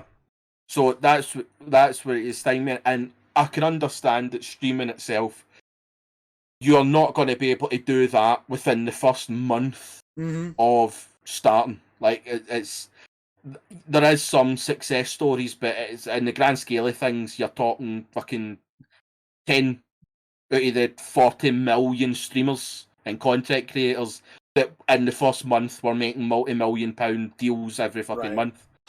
But it's a weird one, because as the likes of society and technology moves on, I can sort of see how my mentality on like working and lifestyle and all that has to sort of evolve to keep up as well, because the likes of these new jobs like content creating and like the self-employed, but like I'm a self-employed, I work for myself, and that means that financial burdens happen and that I cannot guarantee an income.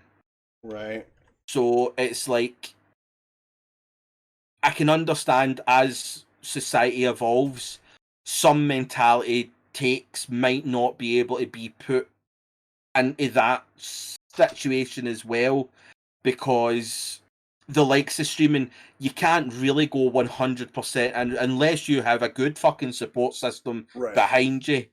Like, you're talking like the streamers that can go 100% full-time streaming from the get-go are your 18, 19-year-olds that might have came out of school, that still live at their parents' house, have their bills paid by their parents, don't have to actually, and they can just sit there day after day, chipping away, chipping away, chipping away. Anybody in the real world knows you're going to have to go and get another job.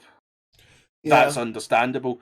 But that's where, personally, I have to grow and learn and understand and develop my outlook, because I know my outlook will not be able to work in every situation. And I can't take my situation and success as a be-all, end-all, because it won't always work in every situation you put it towards. Yeah. But that's where the point I was wanting to make, in that it's funny how so many different people can have a different mentality on things that work for them personally, which again is another factor in the argument of not allowing disabilities to limit and define your personality or person, because everybody's perspective in doing things would be different, and that if you have a disability, find something that doesn't allow your disability to limit it. Yep. In order to be a success. Everybody can be a success if you're willing to try and figure that out. If you don't have the passion or the willpower to go and figure it out, and you want to just sit there and have every excuse under the sun to not do anything, that's your prerogative, but don't expect opportunities to come along and knock your door. The main point I want to make, as I tried to make an hour ago, was you are in control of the opportunities that will come to you. Yep. And don't think that you're entitled to it. No. You go out and make it. Yeah. And that's something that I've noticed, that this new generation seems to have, this overpowering entitlement that they should get this, they should get that, and this and that, and you're like, well, no, you go out and fucking work for that. Yeah, I noticed that, and I'm not trying to throw shade at other people that I know, but I know several couples with kids, and a lot of them do have that, like, well, why doesn't this just come to me? And it's like, no, like, there's a couple kids that I know, especially in the neighborhood around, where they go to school with my daughter Merc. And when Merc got her cell phone, they were teasing her about it. They're like, "Oh, how come you don't got an iPhone? Blah blah blah blah blah." And Merc was like, "Because one, I don't like iPhones. Right? Apple's just a brand. Its tech isn't necessarily better than what I got now. And two, I gotta pay for my phone." And they were like, "What?" She's like, "Yeah, my dad makes me pay for my phone." And they're like, "Well, how much do you pay?" She goes, "I don't pay money because I don't have a job per se. But if my grades aren't reaching certain marks and I'm not doing extra chores and assisting my mom or my dad in other things, I don't have a cell phone. Their response to her was, well, that's stupid. Your parents should just give you one. And she literally goes, no, because a cell phone is a luxury. It's not something that you have a right to have. She goes, you have to earn that. And then Sammy, my child, the non-binary one, their mother pays for their cell phone, but even with them, her grades have to be up. She has to do extra chores at the house. Like and then there are other examples, like there was a kid in the neighborhood where they were doing something, and I stepped off my porch and said, hey, that's not appropriate behavior. Go pick that up. They threw something in my yard, some refuse. And I said, that's not appropriate. Pick that up and put it in my garbage can, because my garbage can, it was garbage day. I was like, the garbage can's right there. Pick it the fuck up and put it away.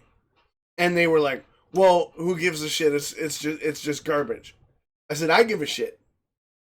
You don't want me to do that to your lawn? Well, you're just going to pick it up when I walk away anyway. No, the fuck I'm not. You're going to come back here and pick it up. Because I know that your parents taught you better than that.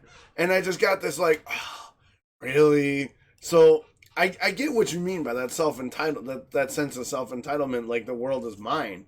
Because a lot of parents today do like give their kids things without making them work for it. And a lot of those younger generations than me, a lot of them, like the 20-year-olds I see now, live with this like, well, why I am not an IG star when I just pushed up a picture? Why am I not famous on Twitter? What are you doing? You put one post up with your ass hanging out and you expect it to go viral. Like, you're not communicating, you're not making content that's unique, so you put an ass shot up and you expect to go viral? I could Google right now booty on anything and get a million other booties. You gotta hustle, you gotta grind, you gotta work to make yourself unique, and you gotta provide yourself the opportunity through your hard work, like we've been saying since the beginning of this damn show today. And I think that sense of entitlement is the opposite of what guys like me were raised with. It's, you ain't getting shit ever. So no matter, like, just work, pay your bills, shut the fuck up, and be happy. Now with the pendulum, it's gone the other way, where it's like the world is your oyster. You should have anything you want, but who the fuck wants to work for it? Oh, it's I don't know, man. It's crazy to me. It's crazy to me. But it confuses me a lot. Yeah, it does. And I hope that with this podcast, one of the expectations, like we've highlighted, is that maybe that 20-year-old kid or that 16-year-old kid on Spotify hears the story of like me or you and says, yo, that dude's 42. The other guy's in his 30s and he's starting a career now. I'm 19. If I start my passion project now, by the time I'm 42, I'm going to be big balling like those guys are, or beyond those guys. And that's, that's a thing for me. Yeah. And the other thing on that is, this should be enough of a proof to go, you don't need to know what you want to do in life at 19. You don't have to know what you want to do at life at 30. Nope. The main thing is when you discover exactly what you want to do in life, pursue it. Facts. Because the most interesting people I know still don't know what the fuck they want to do in life. And they just fucking roll with it. I want to do too much Something shit. comes up, they go and do it. Like, you look at me, I have had countless fucking jobs in different fucking roles. I've been in a kitchen, I've been a delivery driver, I've been in offices, I've been journalist for a fucking music magazine, I've been fucking in recruitment, I've been in warehouse staff, I've been in retail. I have been around so fucking much I'm like a job slut. You and me both. I've been a nanny, Yeah. a bodyguard, a security guard, a personal trainer, a cook, a fucking lifeguard, a first aid instructor, a fucking a roadie slash band guy. I've been a bartender and about like, yeah, dude, job slut, 100%. All because I just I didn't know what the fuck I wanted to do. Like, Yeah. Like, and it's fine. It's totally cool to not know what you want to do, because you'll eventually find it, yeah, and there's no age limit to life. nope. Like, when you figure it out, you pursue it. You find that fucking passion, you find that talent, and you go for it. At But 40, at 50, at 60, 3 years before you die, fuck it. yeah, and the thing I want to add to that is passions come and go. Don't feel bad if you're really into something for a year or two and you fucking balls to the wallet and then your passion shifts. Don't feel bad about that, because I've had those moments where I was like, I'm in 100%, and then a year in, I'm like, I ain't got it no more. Yeah. But I continued to do it because I felt bad about all the investment that I had made, or the people that had made the investment, and I was like, stick it out. Don't be like that. If your passion wanes, drop out, dip out, count it as a valuable experience, and take that experience to the next one, that next passion, that next job, that next thing, that next conquer, whether it's jobs or relationships or whatever. No, So exactly. I think that's a great place to segue into our happy endings, brother, because we're coming up on the 2-hour mark. And who went last week? Did I go last week or did you? I could not tell you. I never remember. That's because you're drunk on vodka right now. Every episode I never remember.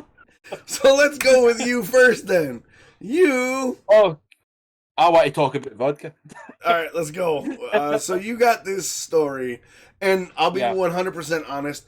I did not have time to skim this article today because I was busy. And 8 million shit today. Literally put it into the document at 9:30. All right, well, it's a learning experience for the both of us. So, the spirit that doesn't give the planet a hangover. Did I read that right? Yes. I did. What the fuck is this shit? Right, it's another thing on the environment, right? Another one of these kind of stories. Always. Plus, there's alcohol involved, so I'm having a great time. All right, let's go. But there's a company, what the fuck are they called? Avalon or Avalon. I want to call it Avalon, right? Okay. 2 people, Tim Etherington, Judge, and somebody else, basically sought out to try and find or create an alcohol or a spirit or a drink that doesn't cost the planet so much shit. Mm-hmm. Some of the numbers that they fingered with of where was it, right? Heineken, see the energy that they use, it puts 69.9 kilograms of CO2 per 100 litres of drink sold. Oof. That is what it costs the planet and the environment for Heineken to create their drink, right? Diageo needs 4.62 litres of water to produce 1 litre of product. Okay. Which is just using up all the world's water, right? Mm-hmm. And Bacardi, right? This one fucking, like, reading this, I went, that can't be right. Bacardi, whoa! I just saw it. 62,944 tons. That's like almost 63,000 tons of greenhouse gas emissions in 2019 alone. What? I just saw that as you were about to read it. That is like car manufacturing levels. What the of greenhouse gases getting pumped into the atmosphere, right? So this company, right, Avalon, Stephanie Jordan, Tim Etherington, Judge, they decided to like challenge themselves to like sort this out. Their drink, right, 700 milliliter bottle removed 2.73 kilograms of CO2 from the atmosphere. which is a lot better than pumping a shit ton into the fucking stuff. Right? But basically, they put a lot of work. Like, this is years in the making, they said. But what they discovered is apples are are like one of the best sustainability fruits or like foods to be able to grow. And basically, they go into a thing that's like soon discovered that apples are the most environmentally friendly ingredient to distill. They outperform cereal, grapes, grains, and sugarcane for biodiversity, carbon emissions, pesticide, and fertilizer use and water use.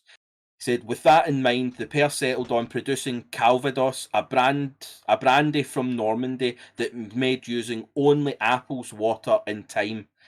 They Wow. said when they went into actually learning about this Calvados, basically what it is the spirit had an appellation d'origine contrôlée, which is an AOC, which basically means there's a certificate that you like. See, like champagne. Champagne can only be made in the Champagne region of France. Right. Anything else is sparkling wine. Yeah, That's exactly. how it is, right? So this brandy has a similar thing. Said a certification that protects regional produce in France by ensuring it's made to a strict set of standards. And it just so happens that the traditional way of making Calvados was relatively sustainable. They said its CO2 emissions were low as apple trees sequester carbon, and AOC rules prohibited the cutting of grass between the trees, which naturally promoted biodiversity. Mhm. Orchards couldn't be artificially irrigated either, so producers relied on rainwater only. That means that there was no mechanical equipment, there was no electric use. They couldn't cut the grass in between the Right. trees and stuff like that. Everything was 100% natural in the growing of these fruits. And then at the same time, Calvados therefore requires very little water to produce, about 1 litre of water per 700 milliliter bottles, which is a lot better than 6.43, I think it was, Mm-hmm. that they said. 4.62 litres of water to produce 1 litre of product by Diageo. So it's a massive fucking cut in that. They do kind of go into a wee bit more that they've won the Sustainability or Sustainable Product of the Year at the PEA Awards in 2020, which celebrate business that benefit people and planet. They want to go further, and they're now looking at becoming organic, and the founders are looking to run distillery on 100% renewable energy. That means that they want to get like social power and all that to run the actual like their buildings in order to like create and distill and all that kind of stuff. Right. But it also does go in to say it's not just on production side where Avalon is making a difference either. The company has applied to become a B Corp and recently joined the 1% for the Planet scheme, whose members contribute at least 1% of their annual sales to environmental causes. Some of Avalon's profits now go to charities that protect bees. Without wild bees, there are no apples, and without apples, there's no Avalon, says Etherington Judge, who believes all companies should take LCAs. But the other thing that they do kind of go into is there's 2 other planet positive drink brands. They've got an air company, which is a New York based air company, has invented a conversion system that captures carbon dioxide from the air and converts it into vodka. So they are now actually trying to develop things that improves, like takes out the shit that other companies are putting into the system. Right. And converts it into fucking alcohol. It converts it into fucking vodka. That's fucking nuts. Right? And then there's another company called Nadar Gin or Nadar Gin. Uh-huh. Scotland. Scotland's Ardbeke distillery has created the world's first climate positive gin made from peas. Nadar Gin has a carbon footprint of minus 1.54 kilograms of CO2 per bottle. Peas are a part of a unique set of plants known as legumes that are able to source nitrogen, which is critical for plant growth from the air. This removes the need for synthetic nitrogen fertilizers, which can harm waterways, the air, and soil. Uh-huh. So that's 3 companies alone that are now looking at ways to produce alcohol and it's fucking hilarious that there's a Scottish company there, but it's another step in what we've been always talking about in these positive stories, where there is people out there that are looking at the environment and the planet and stuff, and they're going, let's find a ways to create everyday luxuries or even just everyday items Yeah, that we goods. can use to help protect the future of our fucking planet. And it's not even at this point, it's not the future of our planet, because planet Earth will survive longer than us.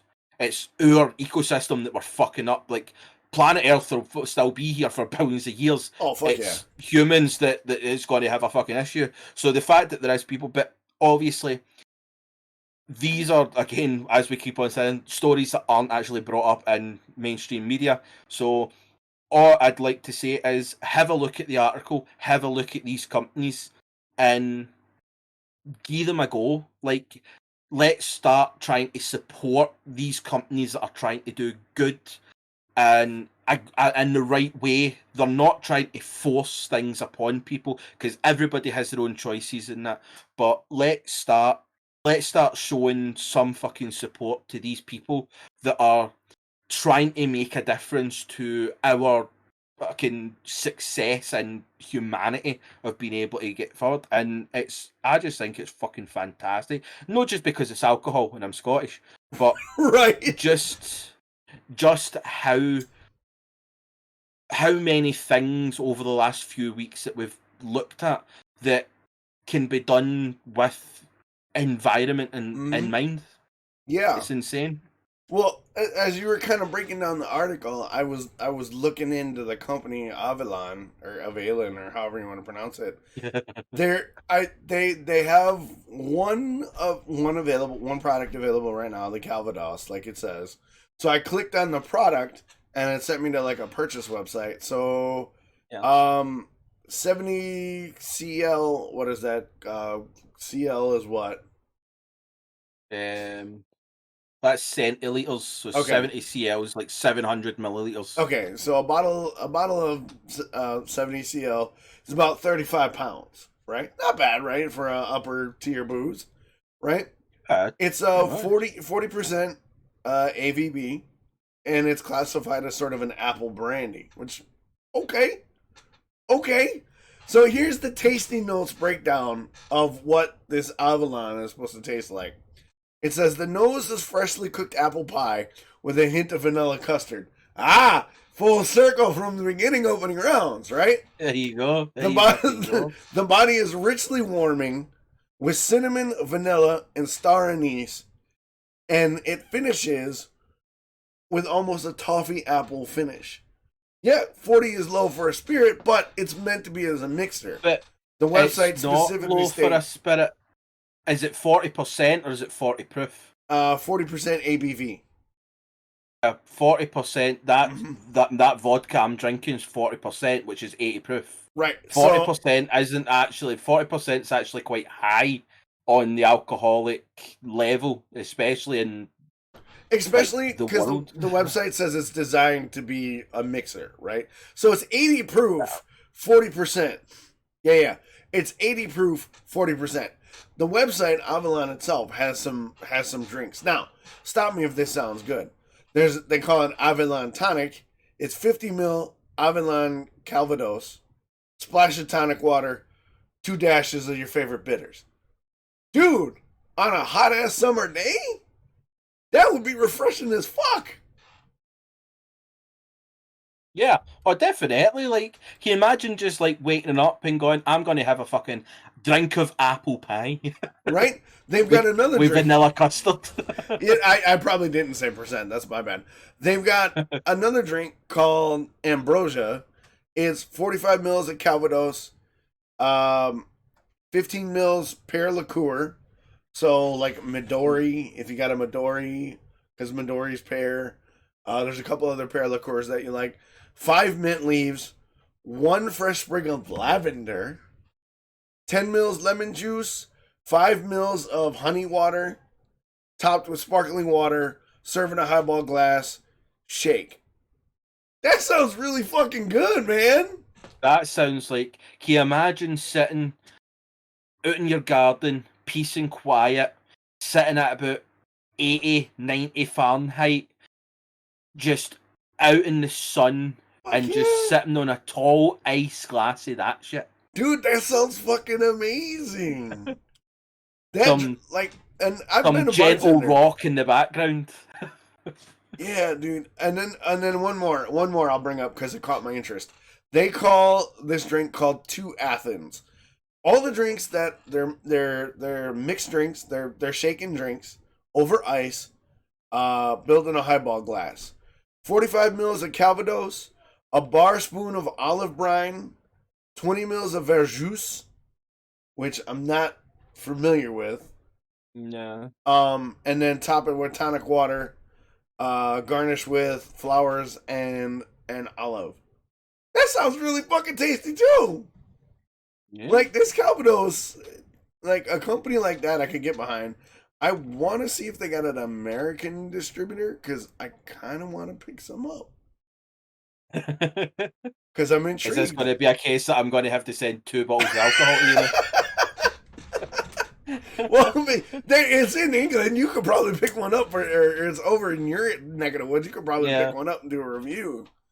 But yeah, dude, just reading the article and seeing the fact that they were trying to reduce the carbon footprint and produce Yeah. an ethically sustainable drink that aligns with my interests of the podcast and your like that's some dope shit, dude. And from what I was reading when you were breaking down the article, it sounds really fucking good. Yeah. It sounds really Like, good. what I liked about it is the fact that, see, because they use apples, like we talked about this like a week ago or 2 weeks ago, Mm-hmm. that in the UK especially, cider is like a big fucking, Yes.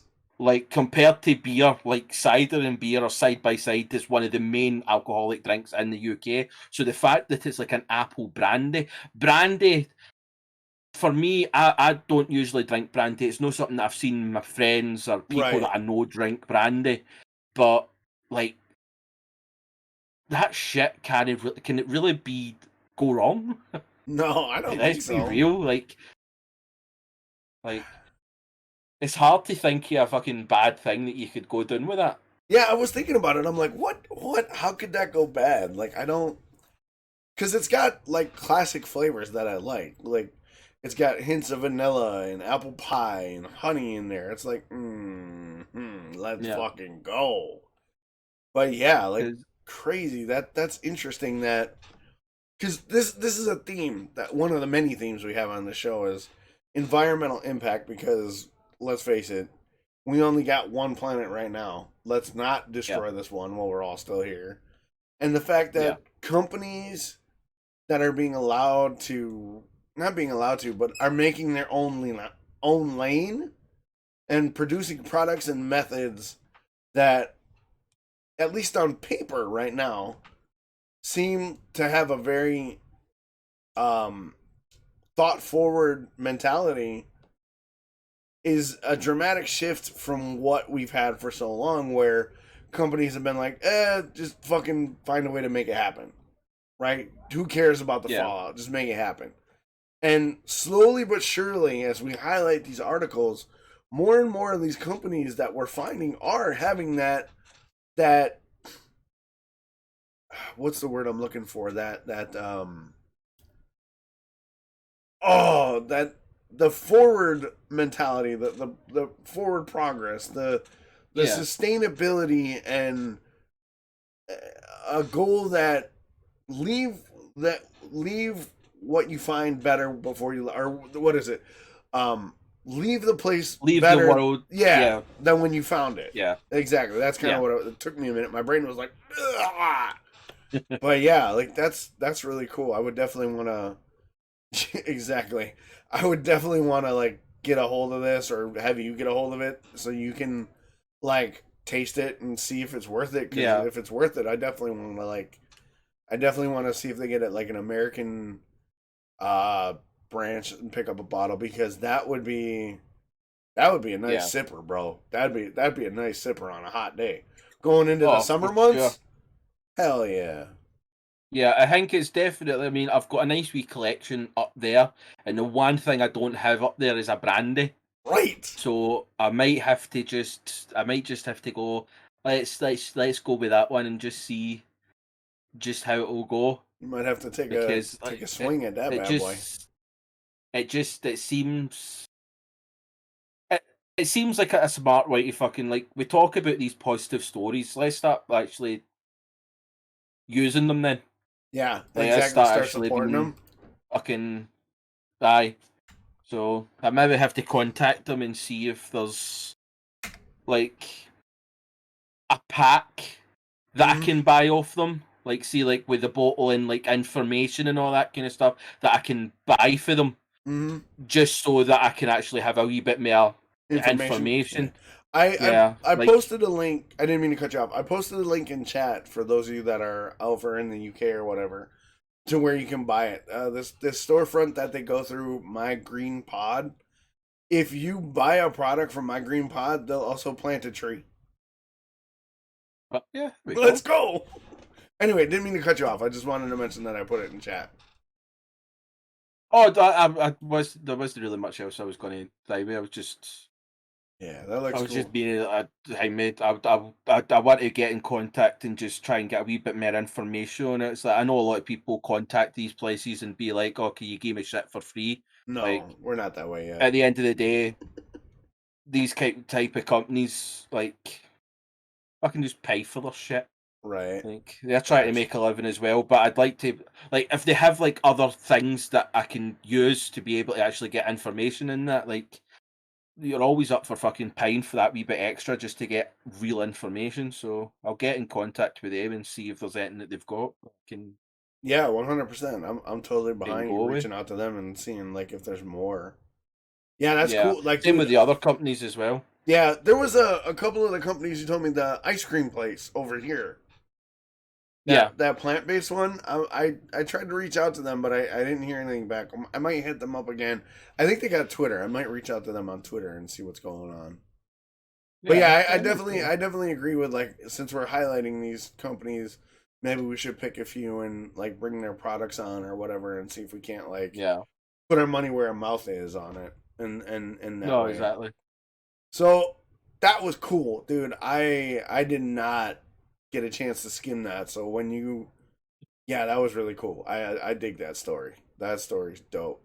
So To let be us. honest, I didn't get a chance to look at yours because I went out for sushi, then came back and went, right, what I'm going to do is I was supposed to jump onto the PlayStation with my brother and play some Warzone. Uh huh. And then I thought, well, what I'll do is I'll do that, and then at the back of 6, 7, I'll jump on stream, I'll play some Football Manager, get in time for the podcast, and that'll be it.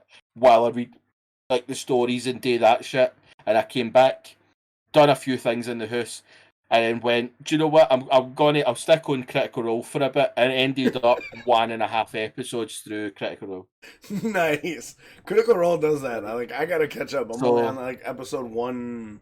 I think I'm on episode 110. I'm so far behind. I've been. see, this is the thing that I've been timing with Zim, and just every now and again I'll send him a message being like, "Holy fucking shit! I can't believe this happened in episode 86." But for the last, like, and no judgment, for the last 3 weeks, Uh huh. I've literally been binging it non-stop to the point of 3.5 episodes per day. Jesus Just timing. Christ! Like, I am literally on episode 138 right now. You fucking asshole! I I gotta catch up so started bad. campaign 2 4 weeks ago. You fucking asshole! I just, like, Oh even to a point god. where I'm getting like 4 hours worth of sleep. As soon as I wake up, I'm on the computer, Critical Role goes on while I'm doing other bits and pieces, but never straying too fucking far Yeah, you're only one episode across behind. for it. Episode So 139 just dropped Thursday. yeah, well, my plan is the night I'm going to try and watch the rest, because I think I've got something like an hour and 30 minutes left to 30 or 138 to go. Mm-hmm. I was going to jump on stream after this, Uh-huh. but I'm not going to. Right. And then my plan is tomorrow watch 139, Right. so that I'll then stream my horror shit, fucking Mora bastards. And then that's me ready to go for 1:40 on Thursday, because I went on. They were all watching it on Yeah, they were in the Discord. They were having a watch party. And I was going to, like, I was, because I'd messaged in that to see about Paladins on the Friday. Yeah. I'd went on, and I just started, I was like, oh fuck, they're all talking about Paladins. And then I just started seeing them talking about it. It's like, no, fuck off, fuck off, fuck off. So, yeah, I did my that plan too. I is was like, just to get caught up so that I can start just, because it's been annoying, because the only problem that I've got is it starts at like 3 a.m. my time, which is kind of fucking shitty. But yeah, it's just that kind of way. I'd like to be able to now and again be able to just watch like a full episode when it's on live with everybody else, because at the moment it's like I'm just having to watch it by myself. Yeah, right. And it's because, like, at this point, like, as I said, like, I'll randomly be messaged like, I can't believe that they all got fucking this happened, and it's like, aye, that happened like 20 weeks ago, mate. Yeah, I'm in the Like, same that happened boat. 2 years ago. Fuck off. Yeah, I'm in the same boat. So yeah, I definitely gotta catch up. So, my story's a little different this week. This story, I've seen that. this is a Florida man story, but a Florida man story you're not gonna expect. So, this article caught my attention right away because Florida man rescues an 8-month-old puppy from a goddamn alligator. All right, so Yeah. this badass right here has an 8-month-old chocolate lab Jack, right? So, he also, it says, there's nothing Mike McCoy wouldn't do for his adored 8-month-old chocolate lab Jack, including, it seems, wrestling a fucking alligator. I was like, I'm in. I love my dog. I love my kids. Alligator. I'm making the boots, baby. Let's go, right? So it says, Mike and Jack were out walking near a pond behind the middle school in the town of Holiday when a gator out of nowhere, whoosh, rushed up, snatched up poor little Jack, tried to pull him under the water. Mike was like, nah, homie, fuck that. That's my boo. Dives in the water and starts whooping this alligator's ass. Just wailing on him and wrestling him, right?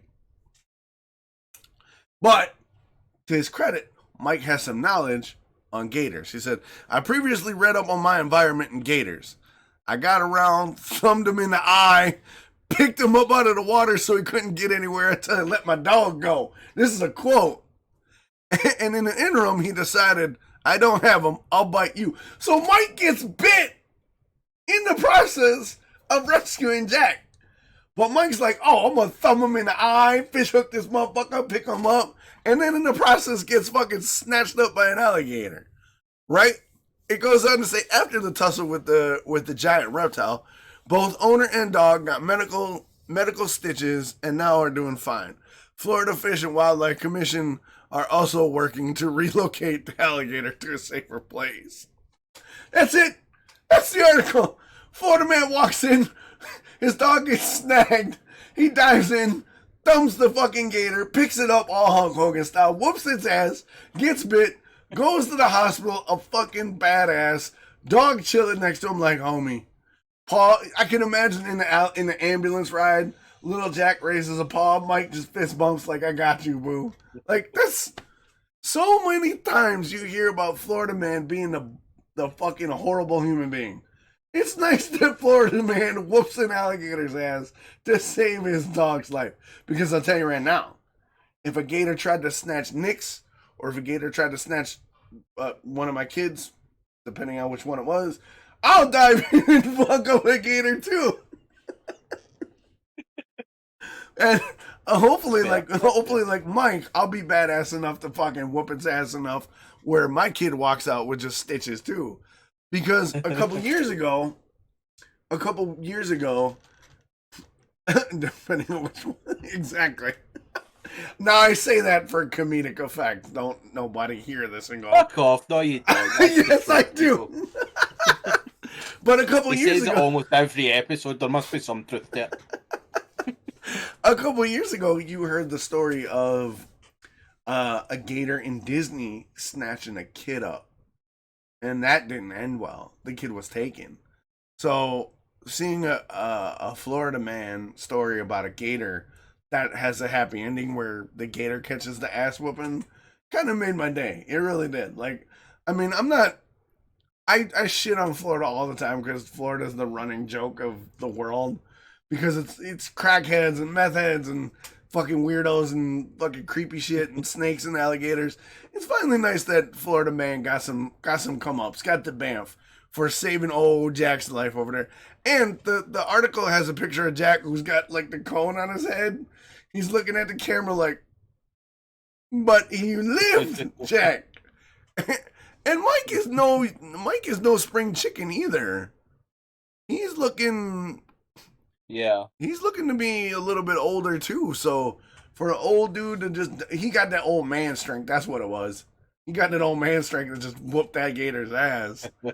But no, it's amazing to see the lengths people will go to protect their kids, their loved ones, and their pets. And you have a clearly well laid out thing that pets aren't your thing. You don't think that we should have them. Yeah. But this, I think, is an example and a feather in the cap of pet owners to say, hey, not all of us are assholes. Some of us could have a dog. No, exactly. Like, it's a nice thing. Like, again, as we've said countless times on this thing, like, there's so many stories that don't come out in mainstream media. Like, you look at like the Florida man. Every time you hear a story that comes out of Florida, it's always been some meth head or some crack dealer or something fucking terrible that's come out of it. You'll probably find there's countless ones of these stories that are out there that people don't like think me, because like you could turn around and make the joke of, well, that's why America is the world's Florida, is as much as all the shit shows that come out of America, there is still the odd time where you go, fucking well done, America. But like in those cases it is all just jokes, because like there's a similar amount of fucking shite that comes out of us and anywhere else in the world. But it's such a nice thing to see that there is these sort of stories that you maybe know about, but they're out there. It gives you hope. It gives you hope that there's shit out there that is actually good. Yeah. Whether it's a booze company affecting the environment in a positive way to an elderly gentleman kicking the shit out of a fucking alligator. Exactly. There's some hope in the world left. There's some hope left. Exactly. But yeah, man, dude, like, that's crazy. Like, I'll tell you what, man. If like, I've been through some shit. I've been through some hairy situations growing up. I've walked into a crack house at 2 a.m. You know, I've had guns pointed at my head. I've dealt with pissed off animals coming at me. Like, bro, a gator? Like, the size of the cojones on you to look at that gator and go, I can take him. You gotta have some man. You gotta have some marbles, man. Mad respect to that guy, because, I mean, if it was a small gator, everybody would be like, it's a small gator. But like, a gator in Florida is not a gator in other places. Like, down in Florida, gators are fucking gators. So I mean, it's just to have the balls to, like, the dude didn't even think. It says the article, Mike didn't even think. He jumped into the water. He's like, you got my dog. It's on, motherfucker. Ring the bell. Like, that's just. And the quote is great. He's just like, I previously read about my environment and gators. I got around, thumbed him in the eye, and picked him up out of the water so he couldn't get anywhere. Like, he literally is like, get up here. Let my dog. He's literally like, let my fucking dog go. Like, just thinking about how that went down is just, it cracks me. It just makes me smile. It just cracks me up, because like, an old dude just whooping a gator's ass just makes me laugh. Yeah, no, it's just one of these stories that you read and you're like, what the fuck is this place? What the fuck is happening? It's fucking wild, man, dude. That's crazy. Oh my god, that's just insane. It's a nice way to end it. It really is. I mean, it's fucking crazy. Hey, Chris, where can they find you, buddy? Where can they reach out to you? Where can they touch base with us, or you particularly? You can get me on Twitter. You can get me on Twitch. It's all at ChrisyCee90 across the board. You can get us through the website. Right There's over there. a Right over. contact Right part over. where you Yep. just Right have over to there. click. Right there. Yep, Right above and it Chris's goes head. straight to a drunk tank email. Mm-hmm. So you can get us through that. There's plenty of avenues that you can get in touch. Let us know what you thought of the show.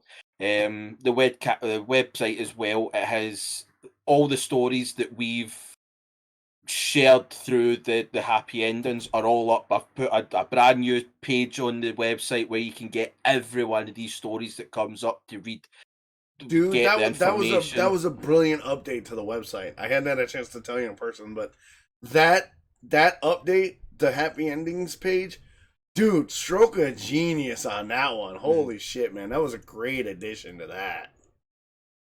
Yeah, so you can get all the positive stuff there. The podcast itself, each episode is on the website as well through Spotify, but Mm-hmm. you don't need a Spotify account to listen to them. I'm pretty sure you just click play and it plays through the website. I'm pretty sure I've set it up right that you can do it that Yeah, way. I checked it. Yeah, it Um, works on mobile too. yeah, there's other wee bits. I mean, we've got UK Z Monster that was in chat. He's currently one of our weekly spotlights that we're going to be putting up. You can go and check out a video from him and then check out his YouTube and stuff. Same with Titan Naughty, who's coming on next week. Yep. There's a video up that you can go and check out them through the streamer page. Plenty of information you can get us to through that and let us know what you think of the episodes, what you think of the podcast itself. If you have anything that you want to add, if there's stories that you think we should have a look into, just get in touch, let us know, share them. Yeah, that's amazing. Oh, and plus the drunk tanks got merch now. Yes, we do have merch. There's two stores up the new, but over time the last week I'm considering closing down one of them Right. because one of them was supposed to be it's cheaper to send it to America and the other one is cheaper to send to EU, but Mm-hmm. when I've sent you a special present, it's turned out that it literally cost me an extra £1 to send it to America. Uh-huh. So I think I'm going to take down one of the stores and leave the second one up because the inventory that they have now, literally, like we've got the very lovely Yeah, I saw mug. in the background. I was There like, you you better go. show that off. You've got the mug, but there's also stickers, magnets. There's a clock. There's a scarf. There's a fucking throw pillow because I wanted a fucking throw pillow. Yeah, you did. Um, Yeah, you did. there's a whole bunch of other stuff. There's coasters, if you want to tell me that. There's Mm-hmm. the mug like that. There's a tall mug. There's a travel mug. There's a water bottle. There's plenty of fucking things. There's going to be more things added once I can sort out a design because the design that we've got just isn't big enough to be able to get on certain items. Like there's posters and there's canvases and all that, but there's a special that me and Dox has talked about in private. There's a special photo that I'm wanting Yep. I gotta. done. That's. Yep. That my plan is to get canvases and posters and postcards and pictures made with this shit. Yeah. Like we can, like eventually we're going to have t-shirts and fucking leggings and there's masks and all that. So Yep. there's plenty of I got a stuff that list we've of got artists planned. I need to send you. I've been looking for artists on Fiverr who can do Yeah. some branding designs for us. I've got a few Hmm. that I'm gonna send you that you can take a look at and you can let me know what you think. Yeah, no, definitely. Because if we can get that sorted and get Mm-hmm. an official fucking brand done, then we'll be Yeah, laughing. I like the brand idea of having like the mugs, the character mugs, where Yeah. like you were talking about having like the bagpipes and shit. I think that would be a cool Hmm. like piece to get done. Oh, But yeah, definitely. I'm excited, There's man. a, It's I'm excited about it. I'm excited for when that present gets here. I'm excited to see what we come up with, especially in July. Like July when I get settled to the July, August, September. Like, dude, 100 miles an hour, dude. So much shit's gonna happen that we're gonna crush it. Like this summer into the Definitely. fall and into the new year. Plus, we got that bet July 1st. We got to weigh in, and then Yep. whoever loses the most weight or gains the most muscle, the loser pays that amount to charity. Yeah. I did want to talk to you about it. Do you think maybe we could do what would be better is we do like a charity live stream? And during the charity live stream, the loser donates during the charity live stream because why not turn it into an opportunity where other people can donate too? Yeah, no, like there's plenty of kind of things that I'd like to think on and get sorted. I Mm-hmm. mean, we've got like what 7 months, Yeah, we so got plenty of time. there's a decent thing. But no, like that seems like it could be a get other people involved, get Mm-hmm. some shit going. No, it's Could be definitely fun. worth a look. Could be Yeah. fun, brother. And you guys can find me like through the website. You know, there's a contact page where it links to our Twitter and stuff. You can find me at Twitter at Dox Ryan. You can find me on Instagram, which I barely post to, at Dox Ryan. You can find me mostly through my Twitch, and then on my YouTube because I actually YouTube this week. Woohoo! I I know it was such a adulted. great. Me and Zim were sitting in a fucking voice call when it came up, and we're like, "Holy fucking shit, he's done it! Well done." So yeah, that's the way you can reach us. We'll be back next week, episode 16, with our special guest Titan Naughty, who I like to call Titan Nasty, because that motherfucker, he nasty on them first person shooters, boy. Crazy. But let's go. I'll talk to you next week. And I'll hit you up later, Chris. So say Yeah, most goodbye. definitely. Goodbye. Bye.